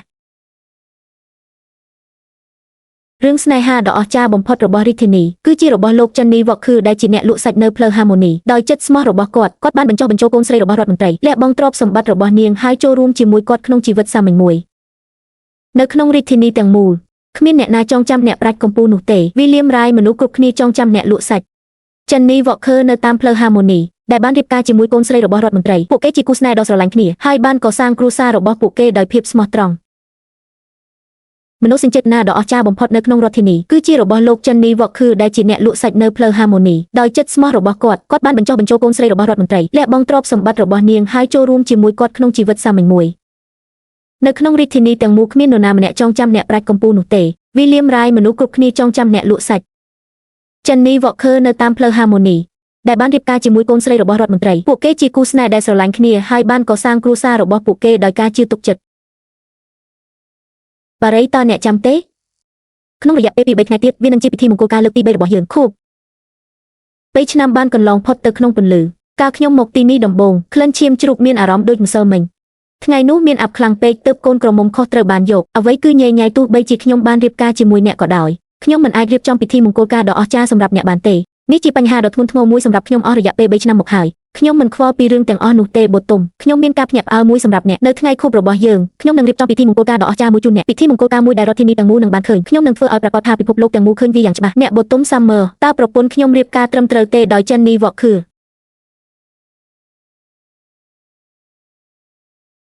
បូទុំតើអ្នកចាំទេក្នុងរយៈពេល2-3ថ្ងៃទៀតវានឹងជាខួបអាពាហ៍ពិពាហ៍លើកទី3របស់យើងវាមានរយៈពេល3ឆ្នាំហើយកាលខ្ញុំមកទីនេះដំបូងក្លិនឈាមជ្រូកមានអារម្មណ៍ដូចម្សិលមិញថ្ងៃនោះមានអាប់ខ្លាំងក្រេស្នែងសេដានខុសអ្វីគឺញ៉ៃញ៉ៃណាស់ខ្ញុំបានរៀបការជាមួយអ្នកប៉ុន្តែខ្ញុំមិនអាចរៀបចំពិធីមង្គលការដ៏អស្ចារ្យសម្រាប់អ្នកបានទេនេះជាបញ្ហាដ៏ធ្ងន់ធ្ងរមួយសម្រាប់ខ្ញុំអស់រយៈពេល3ឆ្នាំមកហើយខ្ញុំមិនខ្វល់ពីពិធីការទេបូទុំខ្ញុំមានការភ្ញាក់ផ្អើលមួយសម្រាប់អ្នកនៅថ្ងៃខួបរបស់យើងខ្ញុំនឹងរៀបចំពិធីមង្គលការដ៏អស្ចារ្យមួយជូនអ្នកពិធីមង្គលការមួយដែលរាជធានីទាំងមូលនឹងបានឃើញខ្ញុំនឹងធ្វើឲ្យប្រាកដថាពិភពលោកទាំងមូលឃើញវាយ៉ាងច្បាស់អ្នកបូទុំស្កុតតើប្រពន្ធខ្ញុំរៀបការត្រឹមត្រូវហើយឬនៅក្នុងក្រេស្នែងសេដានដ៏ធំអ្នកគឺជាស្ត្រីតែម្នាក់គត់សម្រាប់ខ្ញុំ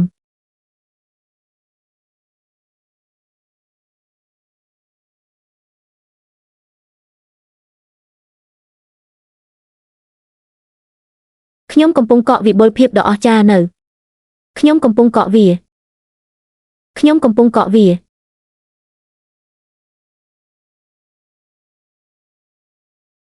ខ្ញុំចង់ឲ្យបូទុំរៀបការឲ្យបានត្រឹមត្រូវពិធីមង្គលការដែលរាជធានីទាំងមូលនឹងឃើញល្អវាគិតគូរពីអ្នកខ្លាំងណាស់នៅថ្ងៃរៀបការខ្ញុំនឹងទៅដល់ទាន់ពេលវេលាខ្ញុំនឹងប្រគល់បូទុំទៅអ្នកដោយផ្ទាល់តោះទៅ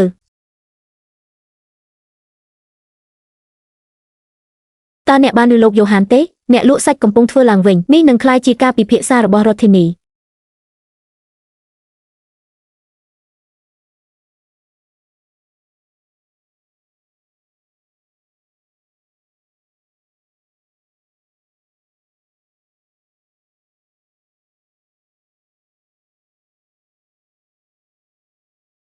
លោកប៉ាបូទុំថ្ងៃនេះខ្ញុំជួបលោកប៉ាផ្ទាល់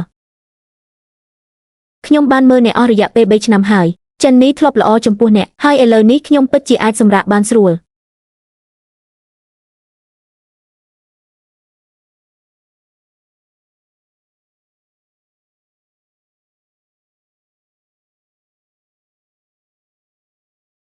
ចិននេះ3ឆ្នាំមុនខ្ញុំមិនបានទទួលយកអ្នកទេប៉ុន្តែថ្ងៃនេះខ្ញុំពិតជាទទួលយកអ្នកជាកូនប្រសាររបស់ខ្ញុំការពារនាងកុំឲ្យនាងខុសធានាថាឪពុកខ្ញុំចិននេះវ៉កខឺស្បោះនឹងឋានសុគថាខ្ញុំនឹងស្រឡាញ់នឹងថែរក្សានាងជានិច្ចខ្ញុំនឹងការពារនាងពីព្យុះភ្លៀងទាំងអស់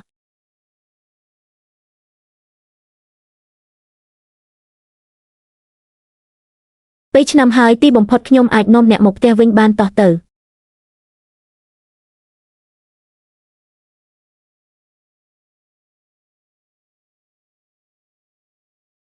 បើដំបងទៅកាន់ស្ថានសួគ៌នឹងផែនដី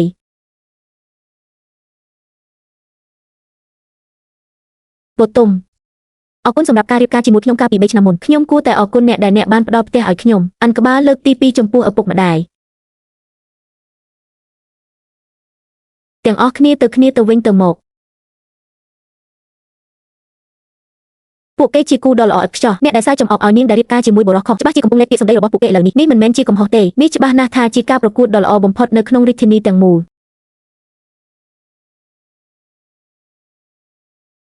ចិននេះការយើងជួបគ្នាលើកដំបូងកាលពី3ឆ្នាំមុនតើអ្នកធ្លាប់ស្រមៃថាយើងនឹងនៅទីនេះទេខ្ញុំមិនហ៊ានទេខ្ញុំគ្រាន់តែគិតចង់ការពារអ្នកសម្រាប់រាល់ឆ្នាំទៅមុខទៀតខ្ញុំនឹងការពារអ្នកនឹងផ្ទះរបស់យើងមិនអីទេយើងនឹងនៅជាមួយគ្នាជារៀងរហូត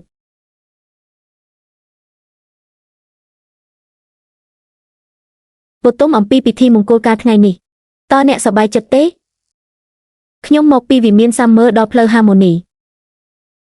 ក្នុងជីវិតរបស់ខ្ញុំទាំងមូលខ្ញុំមិនដែលមានអារម្មណ៍ថាមានសុវត្ថិភាពនិងសប្បាយរីករាយបែបនេះទេខ្ញុំជាមនុស្សបរាជ័យធ្វើឲ្យអ្នករងចាំនៅក្នុងហាងលក់សាច់នេះរយៈពេល3ឆ្នាំមុនពេលខ្ញុំអាចរៀបចំពិធីមង្គលការឲ្យបានត្រឹមត្រូវសម្រាប់អ្នកមនុស្សល្ងងដរាបណាខ្ញុំនៅជាមួយអ្នកហើយដរាបណាអ្នកកំពុងកាន់កាំបិតសម្រាប់នោះដើម្បីការពារខ្ញុំវាមិនមានបញ្ហាថាខ្ញុំត្រូវរងចាំយូរប៉ុណ្ណាទេ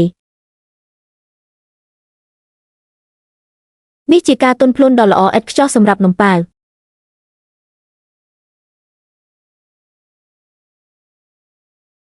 ចៅវាយចិននេះអ្នកពិតជាមានទ្រព្យសម្បត្តិច្រើនណាស់ឥឡូវនេះនៅតែសម្រាប់ខ្លួនឯងខ្ញុំបានឮថាអ្នកថែរក្សារបស់ខ្ញុំមិនមានភាពអាម៉ាស់អ្វីទេមានតែសាច់ដែលខ្ញុំបានសម្រាប់ដោយខ្លួនឯងប៉ុណ្ណោះតើខ្ញុំអាចមានទំនុកចិត្តក្នុងការលក់ទៅឲ្យអ្នកជិតខាងរបស់ខ្ញុំបានទេសូមទោសអ្នកទាំងអស់គ្នាសូមអភ័យទោសខ្ញុំចង់សួរអំពីគូស្នេហ៍ល្បីឈ្មោះនៅក្នុងទីក្រុងតើអ្នកដើរលេងចូលចិត្តអ្វីវិបុលភាពនេះទាំងអស់បានមកពីចិត្តពិតរបស់ពួកគេមនុស្សគ្រប់គ្នានៅទីនេះចងចាំថាចិននេះនឹងបទុមល្អប៉ុណ្ណាពួកគេនិយាយថាផ្លូវហាម៉ូនីគឺជាអ្វីដែលវាមានសប្តាហ៍ថ្ងៃនេះអរគុណទាំងអស់ដល់អ្នកដើរពួកគេខ្លាចជាអ្នកមានប៉ុន្តែពួកគេមិនភ្លេចយើងជាអ្នកជិតខាងទេពួកគេថែមទាំងបាននាំយើងឲ្យខ្លាចជាដៃគូក្នុងអាជីវកម្មសាច់ទៀតផងនោះហើយជារបៀបដែលយើងទាំងអស់គ្នាខ្លាចជាអ្នកមាន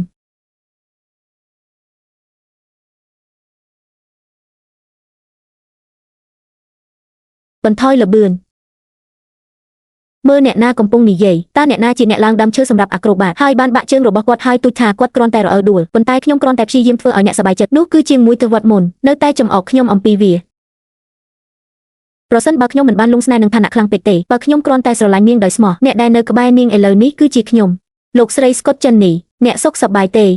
លោកគ្រូខាធ្វើវាមានរយៈពេលជាច្រើនឆ្នាំហើយអ្នកម៉ាក់ធ្វើដំណើរដោយសុវត្ថិភាពតើពូជាមិត្តចាស់ម្នាក់នោះជានរណាគាត់គ្រាន់តែឆ្លងកាត់ពេលខ្ញុំលងស្នេហ៍នឹងឋានៈខ្លាំងម្លេះខ្ញុំពិតជាអ្នកនាងមិនបានសុភមង្គលពិតតែមួយគត់ដែលខ្ញុំអាចមានតើអ្នកសុខសប្បាយជាទេតើមានអ្វីខុសវាទាំងអស់គឺជាអតីតកាលជាមួយអ្នកនិងកូនខ្ញុំមិនអាចសប្បាយចិត្តជាងនេះទេព្រះមហាក្សត្រឲ្យខ្ញុំចាស់ហើយខ្ញុំសូមស្នើសុំចូលនិវត្តន៍ដោយរៀបសារវាល្អណាស់ដែលនៅផ្ទះហាហាហា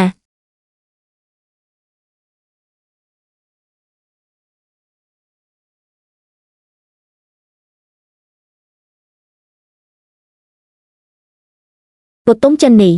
ខ្ញុំបានចំណាយពេលរាប់ទសវត្សរ៍នៅក្នុងតុលាការខ្ញុំគិតថាខ្ញុំឆ្លាតណាស់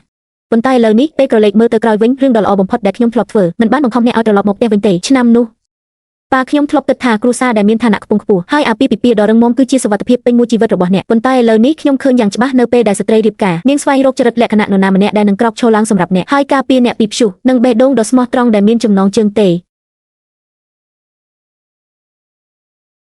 ចិននេះអ្នកជាមនុស្សល្អខ្ញុំប្រគល់បទុមឲ្យអ្នក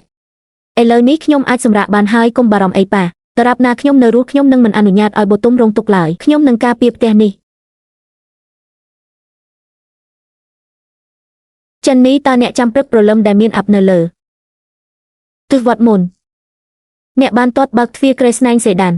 នោះហើយជារបៀបដែលខ្ញុំបានឃើញអ្នកជាលើកដំបូង តើខ្ញុំអាចភ្លេចដោយរបៀបណាខ្ញុំនៅតែកាន់កាំបិតសម្រាប់សត្វដែលប្រឡាក់ដោយឈាមបន្ទាប់មកខ្ញុំបានមើលចុះហើយឃើញអ្នកដូចជាទេពអប្សរខ្ញុំមានអារម្មណ៍ស្រឡាំងកាំងទាំងស្រុងខ្ញុំមានអារម្មណ៍ខ្វក់ខ្លាំងណាស់ខ្លាចខ្ញុំនឹងបំផ្លាញសូត្រក្រហមរបស់អ្នកខ្ញុំបានបោះជំហានថយក្រោយដោយស្គៀបប៉ុន្តែខ្ញុំបានគិតដូច្នេះគាត់មើលទៅកាចសាហាវណាស់ភ្នែករបស់គាត់បរិសុទ្ធណាស់គាត់គិតគូរខ្លាំងណាស់គាត់ជាមនុស្សចិត្តល្អបូតុំអរគុណសម្រាប់ការនៅជាមួយខ្ញុំកាលពីមុនគ្រាន់តែជាអ្នកសម្លាប់សត្វសម្រាប់ការស្នាក់នៅជាមួយខ្ញុំនៅលើផ្លូវហាម៉ូនីនិងចែករំលែកជីវិតសាមញ្ញខ្ញុំគួរតែជាអ្នកដែលអរគុណអ្នកអរគុណសម្រាប់ការផ្ដល់ឲ្យខ្ញុំនៅជីវិតដែលខ្ញុំតែងតែចង់បានដើម្បីផ្ដល់ឲ្យខ្ញុំនូវសន្តិភាពនិងសុភមង្គលពេញមួយជីវិត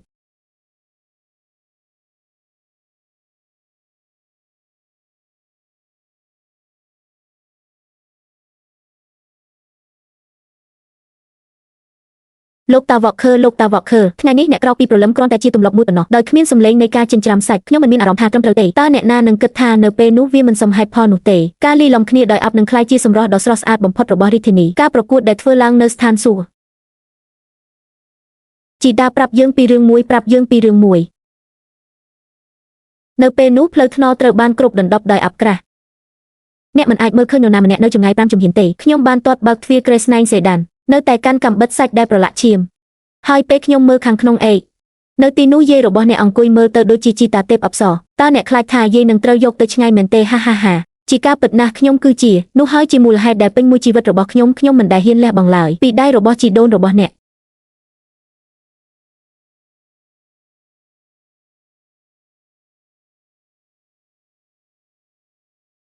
ខ្ញុំបានប្រាប់អ្នកច្រើនដងហើយខ្យល់រដូវស្លឹកឈើជ្រុះបក់បោកដល់ឆ្អឹងជង្គង់របស់អ្នកនឹងចាប់ផ្ដើមឈឺចាប់ម្ដងទៀតហើយអ្នកនឹងធ្ងោពេញមួយយប់ហាជាមួយអ្នកនៅទីនេះតើខ្ញុំត្រូវខ្លាចអ្វីបូតុំអ្នកពិបាកចិត្តជាមួយខ្ញុំណាស់អស់រយៈពេលជាច្រើនឆ្នាំមកនេះខ្ញុំស្ពតថាខ្ញុំមិនអនុញ្ញាតឲ្យអ្នកប៉ះទឹកត្រជាក់ឡើយប៉ុន្តែឥឡូវនេះខ្ញុំចាស់ហើយខ្ញុំខ្លាចជាបន្ទុកសម្រាប់អ្នកកុំនិយាយបែបនោះកាលពីមុននៅពេលដែលខ្ញុំចង់បានអ្វីមួយដែលរត់បាន20ម៉ាយក្នុងរដូវរងាដ៏ត្រជាក់គ្រាន់តែទិញផ្លែអាព្រីកូសជូរហើយរក្សាភាពកក់ក្ដៅនៅក្នុងអាវរបស់អ្នកដែលឈរនៅតាមផ្លូវតូចកាន់កាំបិតសម្រាប់សត្វហើយនិយាយថាអ្នកណាដែលរញ៉េញ៉ៃជាមួយខ្ញុំត្រូវតែឆ្លើយទៅគាត់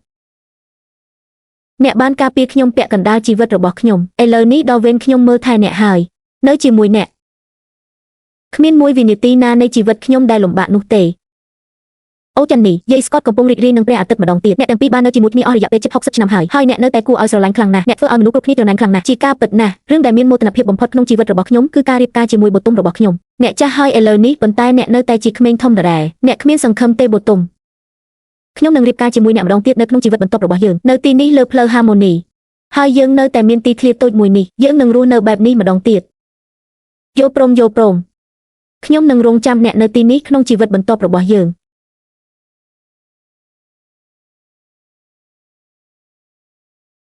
បារីសម្លឹងមើលព្រើលនៅខាងក្រៅ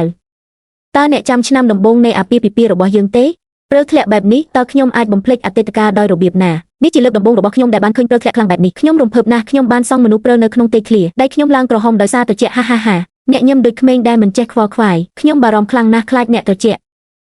ខ្ញុំបានរុំអ្នកយ៉ាងរហ័សក្នុងអាវក្រាស់3ហើយថែមទាំងដាក់ឧបករណ៍កម្ដៅដៃផ្ទាល់ខ្លួនរបស់ខ្ញុំនៅក្នុងដៃរបស់អ្នកទៀតផងដៃរបស់ខ្ញុំក្រហមដូចការ៉ុតអ្នកបាននិយាយនៅពេលនោះអ្នកនឹងការពារខ្ញុំដូចជាផ្លែប៉ោមនៃភ្នែករបស់អ្នកមែនហើយពេលនោះខ្ញុំបានគិតខ្ញុំមិនមែនជាមនុស្សប្រុសខ្លាំងទេប៉ុន្តែខ្ញុំត្រូវតែធ្វើឲ្យប្រាកដថាប្រពន្ធរបស់ខ្ញុំមានសុភមង្គលពេញមួយជីវិតរបស់នាងហើយមិនដែលរងទុក្ខឡើយអ្នកបានធ្វើចិននេះខ្ញុំពិតជាមានសុភមង្គលណាស់ក្នុងជីវិតនេះហើយមានពូណាស់ទោះបីជាវាសនាលេងល្បិចម្ដងទៀតក៏ដោយហើយអាប់បញ្ជូនក្រេស្នែងកូនក្រមុំខុសខ្ញុំនៅតែជ្រើសរើសអ្នក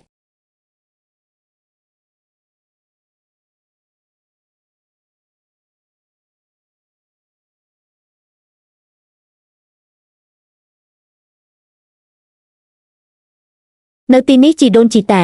នៅទីនេះជីតាដ៏អស្ចារ្យបូតុំមើលកូននិងចៅរបស់យើងទាំងអស់តើអ្នកគិតថាជីវិតរបស់យើងមានសុភមង្គលទេបាទចាសោះពីអាប់និងក្រេស្នែងកូនក្រមុំខុសនោះពីពេលដែលអ្នកឡើងក្រហមហើយនិយាយអ្នកមិនដែលអនុញ្ញាតឲ្យខ្ញុំខុសទេដរាបណាអ្នកនៅទីនេះអ្វីគឺល្អឥតខ្ចោះវាគឺដូចនេះកាលពីទ្វត្តមុនគាត់ឈរនៅពីមុខខ្ញុំយ៉ាងឆ្កងគាត់ឈរនៅពីមុខខ្ញុំយ៉ាងឆ្កងគាត់ឈរនៅចំពោះមុខខ្ញុំដោយមានក្លិនឈាមគាត់និយាយទាំងញ័រខ្លួននឹកណាស់សុំទោសប្រសិនបើអ្នកមិនចង់ស្នាក់នៅខ្ញុំនឹងប្រថុយជីវិតដើម្បីនាំអ្នកទៅផ្ទះជនល្ងងនោះចិននេះខ្ញុំនៅទីនេះបូតុំអរគុណបូតុំល្ងងខ្លៅបន្ទាប់ពីឆ្នាំទាំងអស់នេះ អ្នកនៅតែនិយាយបែបនោះខ្ញុំគួរតែអរគុណអ្នកសម្រាប់ការនៅជាមួយខ្ញុំនៅពេលនោះសម្រាប់ការស្នាក់នៅជាមួយអ្នកសម្លាប់សត្វដ៏រដុកដូចខ្ញុំការអរគុណពេញមួយជីវិតមិនគ្រប់គ្រាន់ទេ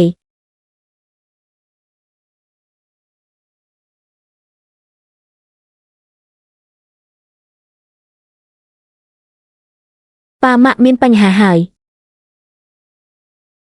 តើការភ័យស្លន់ស្លោនោះជាអ្វីតើមេឃកំពុងធ្លាក់ចុះឬដកដង្ហើមរបស់អ្នកជាមុនសិន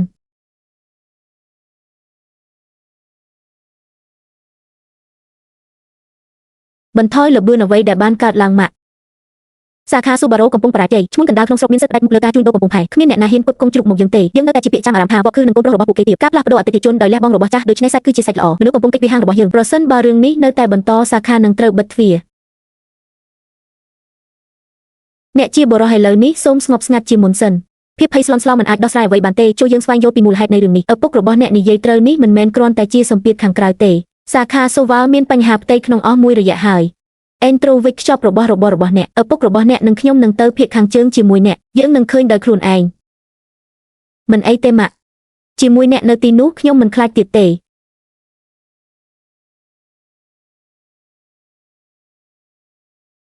ម្ចាស់ស្រីវ័យក្មេងនិងស្វាមីរបស់នាងបានត្រឡប់មកវិញហើយ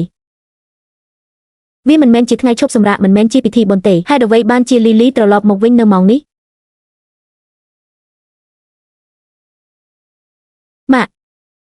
ម៉ាក់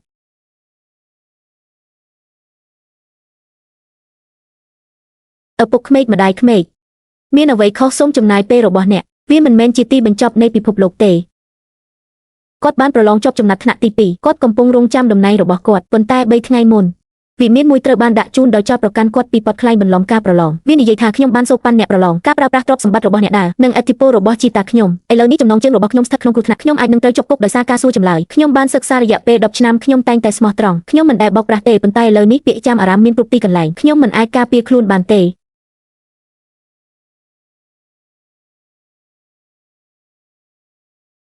តើខ្ញុំមានអារម្មណ៍ភ័យស្លន់ស្លោយ៉ាងណានៅក្នុងតុលាការអស់រយៈពេល30ឆ្នាំមកហើយខ្ញុំបានឃើញរឿងអាស្រូវនៃការប្រឡងរបស់ខ្ញុំជាច្រើនដងមកហើយយ៉ាងហោចណាស់80បើមិនដល់100ប្រសិនបើអ្នកគ្មានទោសអ្នកគួរតែចាត់វិធានការហើយសូមឲ្យអ្នកត្រួតពិនិត្យស៊ើបអង្កេត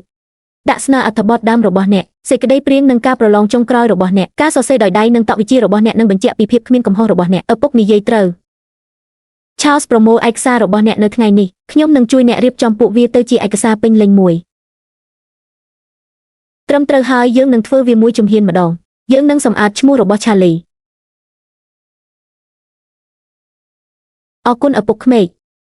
ម្ដាយក្មេកនិងជីតាខ្ញុំនឹងចងចាំរឿងនោះ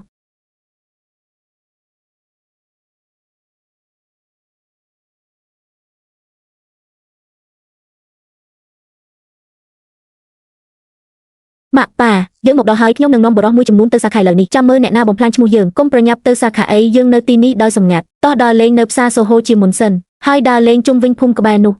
ចូលយើងមើលដោយខ្លួនឯងថាមានអ្វីកំពុងកើតឡើងពិតប្រាកដស្ដាប់ម្ដាយរបស់អ្នកកុំជឿអ្វីទាំងអស់ដែលអ្នកមើលដោយខ្លួនឯងសិនចូលយើងស្វែងយល់ពីចំណុចសំខាន់នេះជាមុនសិនសូមអភ័យទោសខ្ញុំជាអ្នកជំនួញមកពីនៅខាងក្រៅទីក្រុងអ្នកមានជ្រូកល្អមួយចំនួននៅទីនេះហេតុអ្វីមិនលក់វាទៅឲ្យរោងចក្រហេតុអ្វីបានជាលក់វានៅទីនេះសូមកុំលក់វាជ្រូកទាំងអស់នៅសេវីលត្រូវបានគ្រប់គ្រងដោយលោកម្ចាស់ហ្សេឡកិច្ចព្រមព្រៀងឯកជនគឺជាបំណងប្រាថ្នាស្លាប់អ្នកលក់របស់ថៅកែបានគំរាមកំហែងអ្នកណាដែលហ៊ានផ្គត់ផ្គង់ជ្រូកដល់វ៉កខឺនិងកូនប្រុសនឹងមិនអាចរស់នៅក្នុងទីក្រុងសេវីលបានទេមួយរយៈមុនគ្រួសារមួយចំនួនបានផ្ញើជ្រូកទៅឲ្យវ៉កខឺនិងកូនដោយសម្ងាត់យប់នោះក៏ស្ថានរបស់ពួកគេត្រូវបានបំផ្លាញចោលហើយជ្រូកទាំងអស់របស់ពួកគេត្រូវបានសម្លាប់ចោលសាច់របស់វ៉កខឺនិងកូនកាន់តែអាក្រក់ទៅការផ្លាស់ប្ដូរអ្នករយៈពេលខ្លីគឺជារឿងមួយប៉ុន្តែពេលអ្នកចំអិនវាមានក្លិនស្អុយដូចរបស់ចាស់ដូច្នេះសាច់កូនខ្ញុំរត់ពេញមួយយប់ម៉ាក់ខ្ញុំកំណត់ច្បាប់តើលោករ៉ាយហ៊ានធ្វើដូចម្ដេចឥឡូវនេះវាច្បាស់ហើយបញ្ហាខាងក្នុងនិងខាងក្រៅបានរួមបញ្ចូលគ្នានោះហើយជារបៀបដែលយើងបានឈានដល់ចំណុចនេះដំបូងយើងដោះស្រាយបញ្ហាផ្ទៃក្នុងបន្ទាប់មកផ្នែកខាងក្រៅម្ដងមួយជំហានម្ដង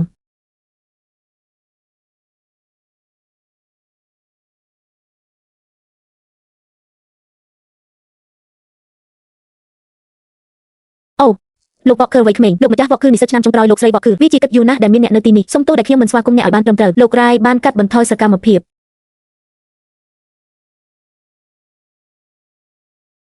នេះជារាល់កាក់ដែលអ្នកបានគប់កេងនិងសាច់អាក្រក់គ្រប់ដុំដែលអ្នកលក់លោករ៉ាយតើអ្នកមានអ្វីចង់និយាយទៅកាន់ខ្លួនឯងទេខ្ញុំឈ្មោះបូតុំស្កុតវ៉កខឺកាលពី30ឆ្នាំមុនចេននីស្វាមីខ្ញុំហើយខ្ញុំបានកំណត់ច្បាប់ដ៏រឹងមាំទាំង3របស់វ៉កខឺនិងកូនប្រុសមិនដែលលក់ទំនិញអម មិនដែលផ្លាស់ប្ដូរអតិថិជនរយៈពេលខ្លីអ្នកមានឬអ្នកក្រមនុស្សគ្រប់គ្នាត្រូវបានប្រព្រឹត្តស្មើគ្នាលោករ៉ាយបានក្បត់និងបោកប្រាស់ប្រជាជនថ្ងៃនេះខ្ញុំកំពុងបដិសេធគាត់នឹងមិនត្រូវបានជួលឡើងវិញទេយើងនឹងយកមកវិញនៅរាល់កាក់ដែលគាត់បានលួចហើយប្រគល់គាត់ទៅឲ្យអាជ្ញាធរអ្នកណាដែលធ្លាប់ត្រូវគេបោកប្រាស់សូមមកហាងជាមួយបង្កាន់ដៃរបស់អ្នកក្នុងរយៈពេល3ថ្ងៃដើម្បីទទួលបានប្រាក់សងវិញពេញលេញសម្រាប់រយៈពេល3ថ្ងៃបន្ទាប់សាច់ទាំងអស់នឹងត្រូវលក់ក្នុងតម្លៃដើមដើម្បីធ្វើការសងសឹកដល់ប្រជាជននៅសេវីលចាប់ពីថ្ងៃនេះទៅ Walker និងកូនប្រុសនឹងបង់ប្រាក់ពីកាក់ច្រើនជាងកិច្ចព្រមព្រៀងរបស់ឈ្មួញកណ្ដាលទិញជ្រូកដោយផ្ទាល់បានបង់ប្រាក់ភ្លាមចំពោះអ្នកណាដែលយាយីអ្នកផ្គត់ផ្គង់របស់យើង Walker និងកូនប្រុសនឹងដោះស្រាយវា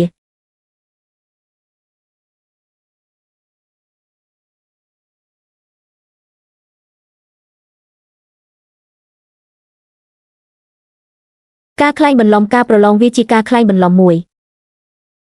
ខ្ញុំត្រូវបានតែងតាំងជាចៅក្រុមនៃ County Wales រាយការណ៍សម្រាប់កាត់ប្រកិច្ចឥឡូវនេះហាក្មេងល្អធ្វើបានល្អនៅស្រុក Wales ធ្វើជាមន្ត្រីល្អដែលបម្រើប្រជាជនអរគុណលោកឪពុកខ្ញុំនឹងមិនធ្វើឲ្យប្រជាជនឬតុលាការឬក្រុមគ្រួសាររបស់ខ្ញុំខកចិត្តឡើយពេលអ្នកមកដល់ទៅទស្សនាភូមិនានាជាមុនសិនហើយចងចាំទំនុក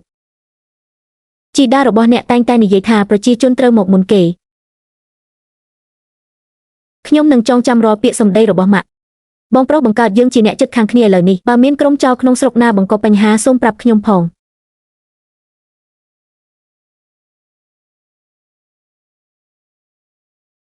ទំនុកនេះខូចដោយសារជំនាញរបស់ឈ្មួញកណ្ដាលការគៀបសង្កត់ត្រូវតែស៊ើបអង្កេតឪពុកម៉ាក់នេះជាបញ្ជីនៃឧក្រិដ្ឋកម្មរបស់ថៅកែលក់ដូរសូមក្រឡេកមើល Charles អ្នកធំឡើងហើយធ្វើសកម្មភាពតាមច្បាប់ Walker និងកូនគាំទ្រអ្នកជានិច្ចនាំយុទ្ធធម៌មកជូនប្រជាជនលោកក្រវ័យក្មេងវាគួរឲ្យខ្លាចណាស់ចុះ Fletcher ដ៏ធំបានបញ្ជូនបុរសចុងក្រោយយកដើម្បីកំទេចក៏ស្ថានជ្រូករបស់អ្នកផ្គត់ផ្គង់ទាំង3របស់យើងពួកគេបានបំពុលជ្រូកជាង10ក្បាលគាត់ក៏បានគំរាមកំហែងដល់កសិករផងដែរដោយនិយាយថាគាត់នឹងដុតផ្ទះរបស់ពួកគេប្រសិនបើពួកគេផ្គត់ផ្គង់យើងនៅមានច្រើនទៀតដែលគាត់បានបញ្ជូនឆ្មាំហើយទ្វារក្រុងទាំង4សុទ្ធតែស្ថិតនៅក្នុងបញ្ជីបើកប្រាក់ខែរបស់គាត់ពួកគេកំពុងរឹបអូសរទេសទាំងអស់សម្រាប់ Walker និងកូនប្រុសសាខាយើងខ្ញុំឥឡូវនេះស្តុកអស់ហើយ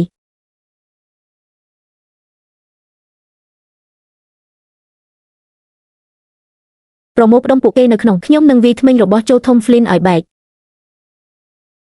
ឈប់នៅទីនោះការទៅឥឡូវនេះគឺជាអ្វីដែលគាត់ចង់បានគាត់កំពុងរង់ចាំអ្នកចាប់ផ្ដើមប្រយុទ្ធដូច្នេះអាជ្ញាធរនឹងចាប់ខ្លួនអ្នកហើយអូ Walker និងកូនប្រុសចុះមកជាមួយអ្នកត្រូវបានបញ្ជាដោយโจ Tom Flynn ដើម្បីរឹបអូសទ្រព្យសម្បត្តិឯកជនហើយទទួលយកសំណូកសារភាពឥឡូវនេះទុកខ្ញុំផងលោកโจ Fletcher ដ៏ធំបានបង់ប្រាក់ឲ្យខ្ញុំគាត់បានប្រាប់ខ្ញុំឲ្យកំណត់គោលដៅលើសัญลักษณ์បៀរបស់ Walker និងកូនផ្ដាច់មុខទីផ្សារវីឆ្មក់ក៏ស្ថានចិញ្ចឹមជ្រូកកសិករដ៏ធំโจ Flynn ដែលគួរឲ្យខ្លាចអ្នកគិតថានៅខេត្ត Winston អ្នកនៅពីលើច្បាប់โจ Fletcher ដ៏ធំត្រូវបានកាត់ទោសឲ្យនិរទេសខ្លួនផលចំណេញទាំងអស់ដែលទទួលបានដោយខុសច្បាប់ត្រូវបានរឹបអូសដើម្បីផ្ដល់សំណងដល់កសិករសមាគមសត្វពាហនៈសេវីលផ្ដាច់មុខគិតត្រឹមថ្ងៃនេះត្រូវបានលុបចោលល្អណាស់ប្អូនប្រុសវីរបុរសសម្រាប់អ្នកពិតជាឪពុកដ៏សប្បុរសពេកហើយវាជាកាតព្វកិច្ចរបស់ខ្ញុំក្នុងនាមជាមន្ត្រីវាជាការងាររបស់ខ្ញុំក្នុងការការពារប្រជាជនវាគួរតែបែបនេះហើយហា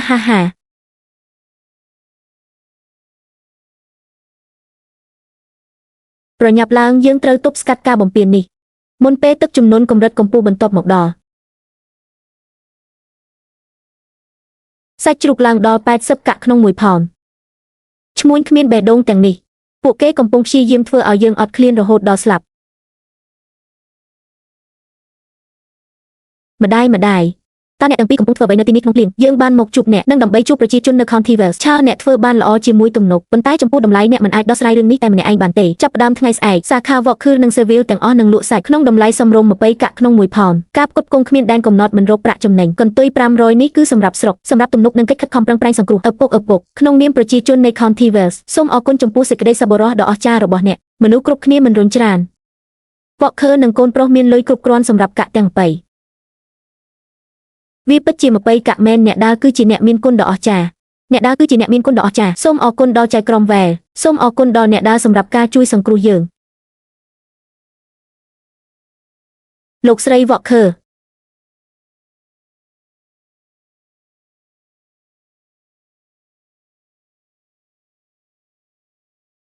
តើវាខុសទេតើវាតាក់ទងនឹងម្ដាយរបស់យើងទេរាជធានីស្ថិតក្នុងភាពវឹកវរក្នុងរយៈពេលត្រឹមតែ2សប្តាហ៍ប៉ុណ្ណោះនៅជិតច្រកទ្វារក្រុងហាងលក់ទំនិញធំជាង10កន្លែងនិងហាងបែបនេះបានលេចឡើងពួកគេទាំងអស់គ្នាកំពុងប្រើឈ្មោះរបស់យើងដើម្បីលក់បង្អែមសមុទ្រមនុស្សគឺហាងសំខាន់ត្រូវបានបិទទាំងស្រុងម៉ាក់ប៉ាខ្ញុំមិនអាចរងចាំមួយវិនាទីទៀតទេខ្ញុំកំពុងនាំមនុស្សរបស់ខ្ញុំត្រឡប់ទៅរាជធានីវិញឥឡូវនេះហើយបិទហាងคล้ายៗទាំងអស់នោះឈប់នៅក្នុងវិបត្តិភាពរហ័សរហួនគឺអាចបណ្ដាលឲ្យស្លាប់ប្រសិនបើអ្នកត្រឡប់ទៅវិញឥឡូវនេះអ្នកនឹងគ្រាន់តែធ្វើសកម្មភាពដោយកំហឹងហើយនោះនឹងមិនដោះស្រាយអ្វីទាំងអស់អេនត្រូនាំមនុស្សរបស់អ្នកមកវិញហើយធ្វើតាមដែលខ្ញុំនិយាយដំបូងមានអ្នកជិតខាងចាស់និងអ្នកគ្រប់គ្រងភោជនីយដ្ឋានរបស់យើងថ្លែងទីបន្តដើម្បីបែងចែករបស់ពិតពីរបស់คล้ายៗទី2ប្រមូលភស្តុតាងបន្ទាប់មកថតរូបคล้ายៗទាំងនោះទៅកាន់ការិយាល័យចៅក្រមកណ្ដាលសូមឲ្យអាជ្ញាធរបិទពួកគេឲ្យភ្លាមហើយចំពោះអ្នកណាដែលរងគ្រោះថ្នាក់វ៉កខឺនិងកូនប្រុសនឹងរ៉ាប់រងការចំណាយលើការព្យាបាលទាំងអស់យើងនឹងទទួលយកការខាតបង់ដែលយើងមិនអាចទុកឲ្យប្រជាជនរបស់យើងរងទុក្ខវេទនាបានទេជំហានសំខាន់បំផុតគឺជំហានទី3យើងនឹងបង្កើតម៉ាកជាតិប្រឆាំងការក្លែងបន្លំម៉ាកប្រឆាំងការក្លែងបន្លំចាប់ពីពេលនេះទៅរាល់បំណែកសាច់របស់វ៉កខឺនិងកូនត្រូវតែមានត្រាតែមួយគត់របស់យើងហើយភ្ជាប់មកជាមួយនឹងប័ណ្ណតាមដានវានឹងរាយបញ្ជីការធ្វើទារុណកម្មដាវនិងអធិការកិច្ចខ្ញុំនឹងធ្វើវាឲ្យដូចនៅក្នុងរាជធានីគ្មានកន្លែងសម្រាប់คล้ายៗទេយកចិត្តម៉ាក់និងប៉ាខ្ញុំមិនធ្វើឲ្យខូចឈ្មោះគ្រួសារទេទីបំផុតគាត់កំពុងប្រឈមមុខនឹងការសាកល្បងដ៏ធំរបស់គាត់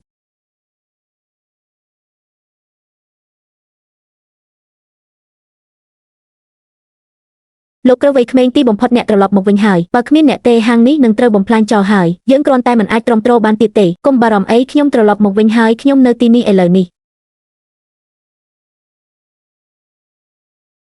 ខ្ញុំជាអ្នកទាំងអស់គ្នាអេនឌ្រូវ៉កខឺចៅវាយវ័យក្មេងរបស់វ៉កខឺនិងកូនប្រុសយើងបរាជ័យក្នុងការគ្រប់គ្រងឲ្យបានត្រឹមត្រូវអនុញ្ញាតឲ្យអ្នកក្លែងបន្លំទាញយកប្រយោជន៍ហើយសម្រាប់រឿងនោះយើងបានធ្វើខុសចំពោះអ្នកទាំងអស់គ្នាខ្ញុំនៅទីនេះដើម្បីសុំទោសអ្នកណាដែលឈឺដោយសារសាច់ក្លែងក្លាយយកបង្កាន់ដៃរបស់អ្នកមកហើយវ៉កខឺនិងកូនប្រុសនឹងរ៉ាប់រងវិកលប្រវត្តិសាស្ត្រទាំងអស់របស់អ្នកស្ងាត់ទាំងអស់គ្នាយើងស្គាល់លោកចាន់នីនិងលោកស្រីបូតុំវ៉កខឺយើងអាចទុកចិត្តពួកគេបានចោលទាំងនោះសុទ្ធតែក្លែងក្លាយកុំធ្វើឲ្យឈ្មួញស្មោះត្រង់ខកចិត្តចាប់ផ្ដើមថ្ងៃនេះសាច់ទាំងអស់នៅហាងធំនឹងត្រូវលក់ក្នុងតម្លៃចំណាយរយៈពេល3ថ្ងៃជាការសុំទោស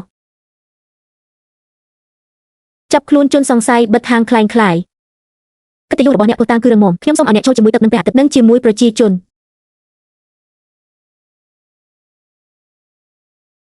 ត្រានេះមានលំនាំនឹងលេខតែមួយគត់វាមិនអាចចម្លងបានទេនេះជាសញ្ញាតាមដានកន្លែងដែលជ្រុះប្លន់អ្នកណាដែលទិញវាអ្នកណាបានត្រួតពិនិត្យវានៅពេលដែលយ៉ានប្រាប់អ្នកទាំងអស់គ្នាលែងខ្លាចសត្វខ្លែងបន្លំទៀតហើយ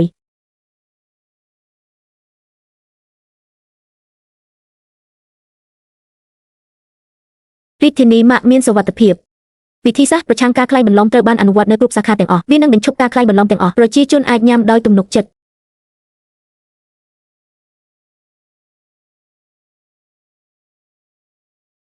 កុំបារម្ភអីម៉ាក់និងប៉ាខ្ញុំនឹងការពារខំធីវ៉ែនៅក្នុងទំនប់ខ្ញុំនឹងមិនទុកឲ្យប្រជាជនរងគ្រោះដោយទឹកជំនន់ម្ដងទៀតទេគាត់ជាអ្នកបម្រើសាធារណៈគាត់គោរពម្ដាយរបស់គាត់ខ្ញុំនឹងមើលថែគាត់កុំបារម្ភអី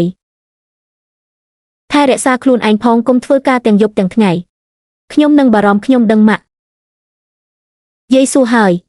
តើអ្នកទាំងពីរនឹងត្រឡប់ទៅរាជធានីវិញនៅពេលណាអាជីវកម្មរបស់យើងនៅសេវីលរួចរាល់ហើយយើងគួរតែត្រឡប់ទៅផ្លូវហាវីវិញដើម្បីនៅជាមួយយាយកុំឲ្យបាត់បង់ជំនាញឬច្បាប់របស់អ្នកឡើយចងចាំថៅកែវ៉កខឺនោះយករបស់ទាំងនេះទៅយើងនឹងមិនមានអ្វីល្អបែបនេះទេបើគ្មានអ្នកអរគុណអ្នកទាំងអស់គ្នាយើងនឹងមិនភ្លេចសេចក្តីសប្បុរសនេះឡើយអ្នកទាំងអស់គ្នាជួបគ្នាម្ដងទៀតអរគុណសម្រាប់អ្វីគ្រប់យ៉ាងយើងនឹងត្រឡប់មកវិញតើអ្នកហ៊ានកាត់ប្រាក់ខែរបស់ពួកគេដោយរបៀបណាអ្នកភ្លេចច្បាប់ហើយយើងនៅឆ្ងាយពីទីស្នាក់ការកណ្ដាលពេកអ្នកខ្លះបានធ្វើប្រហែសហើយរកលុយចាយដោយខ្លួនឯងយើងត្រូវការគ្រប់គ្រងកាន់តែតឹងរ៉ឹងយើងមិនអាចបំផ្លាញអាយុ30ឆ្នាំរបស់យើងបានទេកេរ្តិ៍ឈ្មោះប្រចាំឆ្នាំនេះមិនមែនជាករណីដាច់ដោយឡែកមួយទេយើងត្រូវកែលម្អប្រព័ន្ធគ្រប់គ្រងរបស់យើងវាអាស្រ័យលើអ្នកយើងត្រូវតែសម្អាតផ្ទះដើម្បីការពារឈ្មោះរបស់យើងខ្ញុំមានផែនការរួចហើយខ្ញុំនឹងធ្វើវានៅពេលដែលយើងត្រឡប់មកវិញ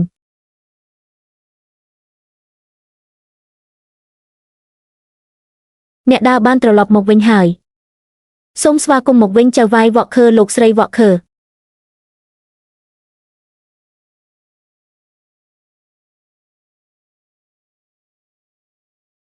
អ្នកទាំងអស់គ្នាយើងត្រឡប់មកវិញហើយសូមអភ័យទោសដែលធ្វើឲ្យអ្នករងចាំអរគុណចំពោះការព្រួយបារម្ភដែលយើងកំពុងធ្វើបានល្អរីករាយដែលអ្នកបានត្រឡប់មកវិញសូមចូលមកសម្រាក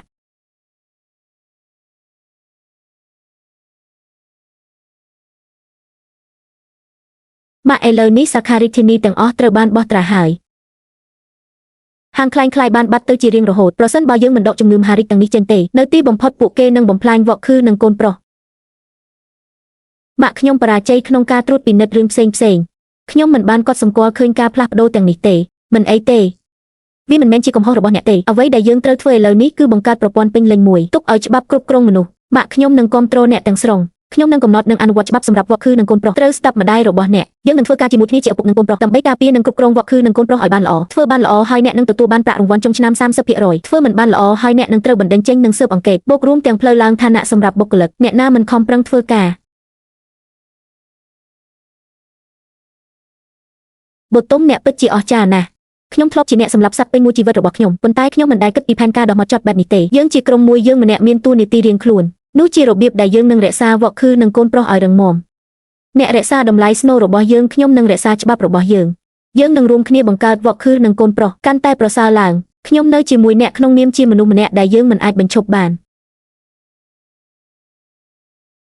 លោកបូជាចារ្យចិននេះនិយាយត្រូវហើយយើងមិនត្រឹមតែផ្ដល់មូលនិធិដល់ការពង្រីកនោះទេប៉ុន្តែយើងក៏នឹងធ្វើឲ្យវាคล้ายជារឿងធម្មតាផងដែរវ៉កខឺនិងកូនប្រុសនឹងបរិច្ចាគ 10% នៃប្រាក់ចំណេញប្រចាំឆ្នាំរបស់ខ្លួនដើម្បីផ្ដល់អាហារូបករណ៍ដល់សិស្សក្រីក្រល្អណាស់ក្នុងនាមសិស្សានុសិស្សដែលខិតខំរៀនសូត្រទាំងអស់អរគុណអ្នកទាំងពីរ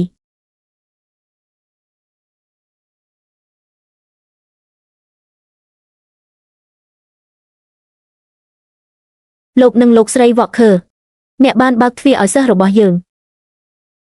សេចក្តីសប្បុរសនេះយើងនឹងមិនភ្លេចឡើយ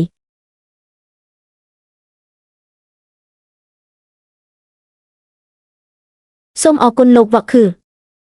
សូមអរគុណលោកស្រីវ៉កខឺត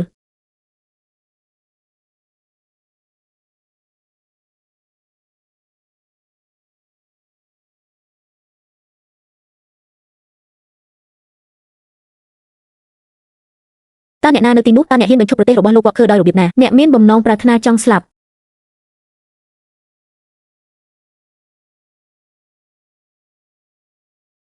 លោកនិងអ្នកស្រីវ៉កខឺខ្ញុំសូមអង្វរអ្នកមេត្តាករុណាសូមអាណិតមេត្តាជួយសង្គ្រោះម្ចាស់ខ្ញុំផង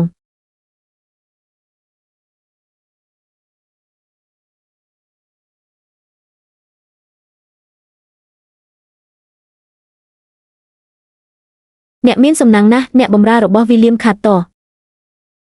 បាទចាសោះខ្ញុំនេះហើយអ្នកចាំខ្ញុំអ្នកស្រីវ៉កខឺខ្ញុំសូមអង្វរអ្នកសូមជួយសង្គ្រោះម្ចាស់របស់ខ្ញុំផងខ្ញុំឈ្មោះ William Carter គាត់ជាចៅក្រមនៅភូមិនិរដីឥឡូវនេះនៅក្នុងរាជធានីអ្នកណាអាចបង្កបញ្ហាដល់គាត់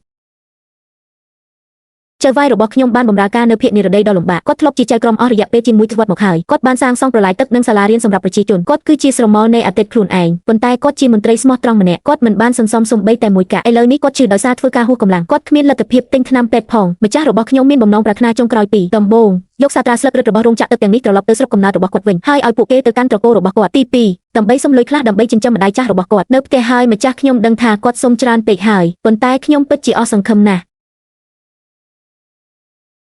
គាត់កំពុងស្លាប់សាត្រាស្លឹករឹតទាំងនេះនឹងជួយមនុស្សចូលយើងធ្វើវាដើម្បីកូនរបស់យើងសញ្ញាអ្នកអាចនឹងឡើងយើងនឹងធ្វើវា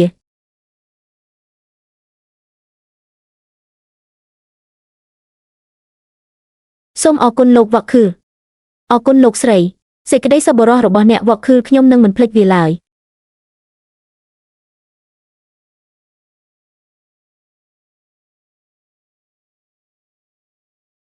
បូតុំ William Carter បានខុបខិតគ្នាប្រឆាំងនឹងយើង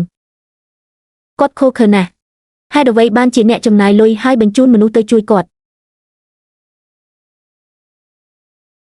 ចំនួនចាស់របស់យើងបានបាត់ទៅយូរហើយជាមួយនឹងការដួលរំលំគាត់ជាប់នៅក្នុងស្រុកដាច់ស្រយាលមួយនៅភូមិនិរដីអាជីពរបស់គាត់ត្រូវបានបំផ្លាញអស់រយៈពេលជាង1ទសវត្សរ៍គាត់បានបង់ថ្លៃនៅភូមិនិរដីគាត់បានបម្រើការងារដោយសុចរិតភាពដោយឧស្សាហ៍ព្យាយាមគ្រប់គ្រងទឹកជំនន់គាត់មិនបានធ្វើឲ្យខូចកិត្តិយសរបស់អ្នកប្រាជ្ញទេនៅលើគ្រែស្លាប់របស់គាត់ព្រួយបារម្ភអំពីសាត្រាស្លឹករឹតនិងម្ដាយរបស់គាត់ដែលបង្ហាញថាសេចក្តីល្អរបស់គាត់នៅតែមានយើងកំពុងជួយគាត់មិនឲ្យអត់ទោសឲ្យប៉ុន្តែដើម្បីគោរពដល់ទង្វើល្អចុងក្រោយរបស់គាត់ហើយដើម្បីឲ្យកូនរបស់យើងទទួលបានផលល្អខ្លះអ្នកនិយាយត្រូវខ្ញុំស្អប់គាត់ពេញមួយជីវិតរបស់ខ្ញុំគាត់ជិតស្លាប់ហើយដល់ពេលត្រូវលែងវាហើយ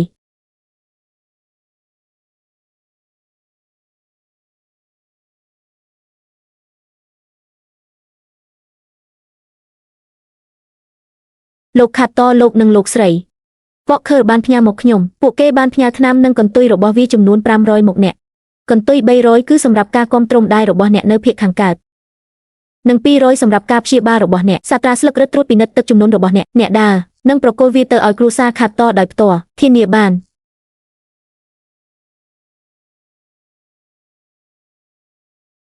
ហាហាហាខ្ញុំបានបាត់បង់ជីវិតទាំងមូលរបស់ខ្ញុំបានបាត់បង់វាទាំងស្រុង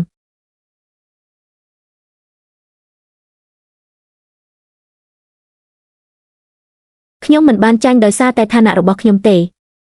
ខ្ញុំបានបាត់បង់ចិននីវ៉កខឺដោយសារតែភាពស្មោះត្រង់ដែលមិនអាចរង្គោះរង្គើរបស់គាត់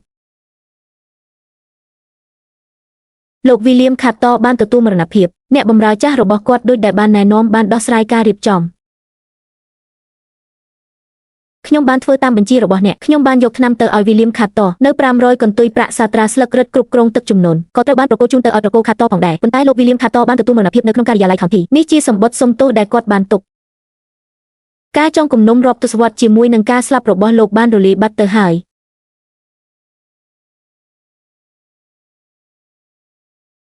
ដំណឹងពីវត្តលោកជំទាវជំងឺរបស់ស្កតគឺធ្ងន់ធ្ងរណាស់នាងបានទទួលមរណភាពកាលពីយប់មិញមុនពេលនាងស្លាប់នាងបន្តនិយាយម្ដងហើយម្ដងទៀតខ្ញុំខុសហើយបេះដូងនាងប្រកាសជាសោកស្ដាយយ៉ាងខ្លាំងលោកស្រីសុំមួយទៀតហើយកញ្ញាស្កុតបានរត់ចេញពីវត្តកាលពី6 ខែមុនខ្ញុំបានឮថានាងត្រូវបានគេបោកប្រាស់គ្រប់យ៉ាងឥឡូវនេះនាងកំពុងសុំទាននៅវត្តដែលបាក់បែកមួយក្នុងរាជធានីអរគុណបងស្រីខ្ញុំខុសហើយខ្ញុំជាខ្មោចសូមអភ័យទោសឲ្យខ្ញុំផងសូមជួយខ្ញុំផងសូមយកកន្ទុយ500នេះនិងលិខិតឆ្លងដែនរបស់អ្នកទៅភាគខាងជើងហើយរស់នៅដោយសន្តិភាពចាប់ពីពេលនេះទៅប្រសិនបើអ្នកធ្លាប់ដើរចូលរាជធានីម្ដងទៀតឬបង្កបញ្ហាគ្មានអ្នកណាជួយអ្នកម្ដងទៀតទេបុតុមពួកគេពិតជាកាចសាហាវណាស់នៅពេលនោះហេតុអ្វីត្រូវរំខាននាងខ្ញុំមិនអត់ទោសឲ្យនាងទេខ្ញុំគ្រាន់តែបញ្ចប់ចំនួននេះនិងទុកសេចក្តីថ្លៃថ្នូរខ្លះដល់គ្រួសារស្កត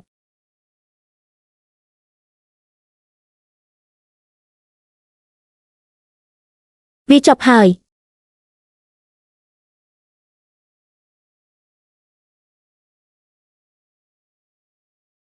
ជីតាឆាមកទីនេះតើវាជាអ្វីទាំងនេះគឺជាកំណត់ចំណាំនឹងការយល់ដឹងពេញមួយជីវិតរបស់ខ្ញុំនៅក្នុងតុលាការអ្នកយកចិត្តទុកដាក់ចំពោះប្រជាជនអ្នកមានអ្វីដែលត្រូវការដើម្បីក្លាយជាមន្ត្រីចូលចាំថាអំណាចនិងកិត្តិនាមគឺលាបាត់ទៅមានតែការសរសើររបស់ប្រជាជនទេដែលជាការពិតទ្រព្យសម្បត្តិមិនដែលភ្លេចគោលបំណងរបស់អ្នកឡើយជីតាឲ្យខ្ញុំមិនធ្វើឲ្យអ្នកខកចិត្តទេ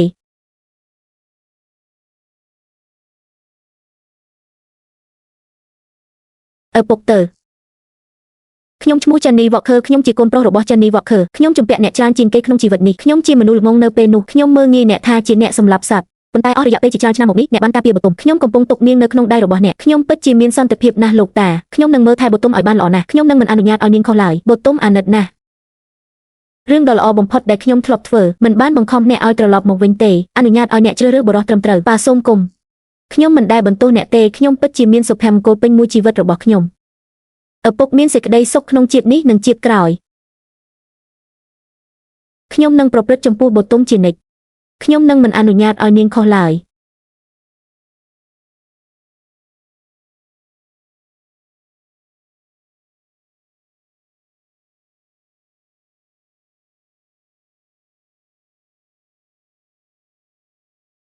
លោកម្ចាស់នេះគ្រាន់តែជាសញ្ញាសម្គាល់ពីម្ចាស់របស់ខ្ញុំប៉ុណ្ណោះគ្រាន់តែជាការលើកលែងបន្តិចបន្តួចលើករណីពន្ធអំបិលនោះហើយអ្នកនឹងយកវាទៅឆ្ងាយតើអ្នកហ៊ានប្រើមាសនិងប្រាក់ដើម្បីបង្ខូចឆ្មាំខ្ញុំដោយរបៀបណា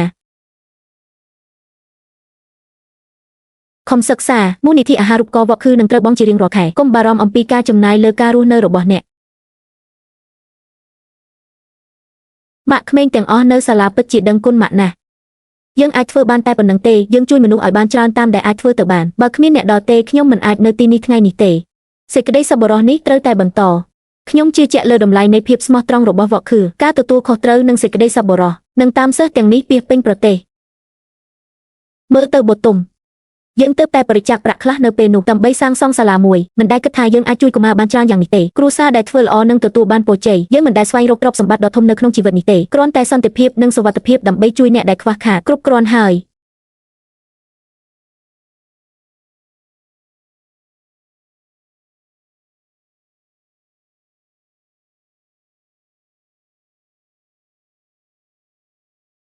អេនត្រូផ្លាកសញ្ញានេះ ម្ដាយរបស់អ្នកនិងខ្ញុំត្រឡប់ទៅផ្លូវ Harmony វិញនៅពេលដែលយើងបើកហាងដំបូងរបស់យើងខ្ញុំបានឆ្លាក់វាដោយខ្លួនឯង Walker និងកូនប្រុសគឺជាអ្វីដែលវាមានសប្តាហ៍នេះដោយសារតែភាពស្មោះត្រង់របស់យើងថ្ងៃនេះខ្ញុំកំពុងប្រកល់វាទៅអ្នកមិនថា Walker និងកូនប្រុសទៅទីណាទេអ្នកមិនត្រូវបោះបង់ចោលច្បាប់របស់យើងឡើយហើយកុំភ្លេចចុះស្គាល់របស់យើងនៅលើផ្លូវ Harmony ឪពុកម្ដាយខ្ញុំយល់ថាខ្ញុំនឹងរក្សាឈ្មោះ Walker ខ្ញុំនឹងមិនធ្វើឲ្យអ្នកខកចិត្តឡើយអាជីវកម្មមានទាំងចំណុចល្អនិងចំណុចអាក្រក់របស់វាប៉ុន្តែត្រូវស្មោះត្រង់នឹងឫសគល់របស់អ្នកហើយគ្រួសារ Walker នឹងស៊ូទ្រាំបន្តរឿងនេះទៅជំនាន់កុំបារម្ភអីម៉ាក់យើងនឹងធ្វើឲ្យប្រាកដថាកូនចៅរបស់យើងចងចាំរឿងនេះយើងនឹងចងចាំរក្សាភាពស្មោះត្រង់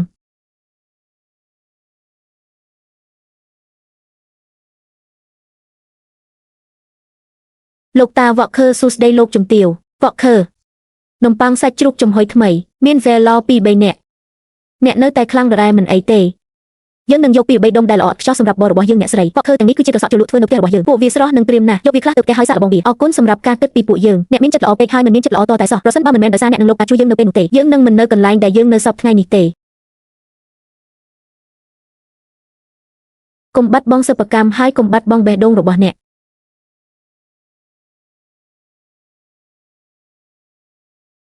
លោកស្រីយើងបានឬអ្នកមានការយល់ដឹងថ្មីអំពីលេខកូដគ្រួសារ Walker យើងនៅទីនេះដើម្បីរៀនសូមអង្គុយថ្ងៃនេះយើងនឹងមិនពិភាក្សាអំពីបុរាណទេចូលយើងនិយាយអំពីការទទួលខុសត្រូវក្នុងជីវិតប្រចាំថ្ងៃលោកតា Walker ប្រសិនបើអ្នកមិនបានទូរស័ព្ទទៅគ្រូពេទ្យទេ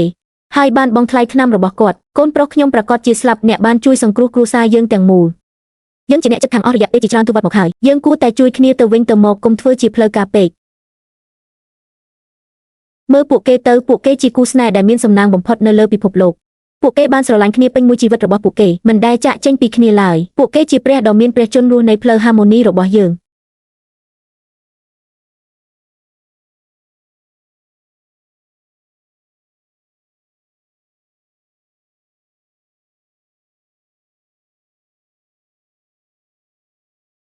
សូមអបអរសាទរខួបមាសរបស់អ្នក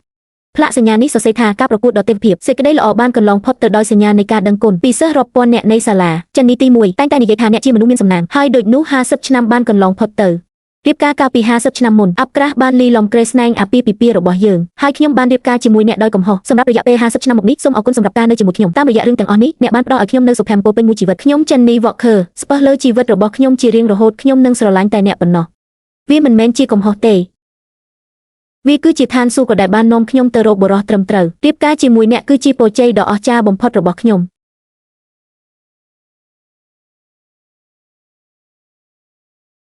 បទុមតើអ្នកស្ដាយក្រោយនឹងជីវិតនេះទេ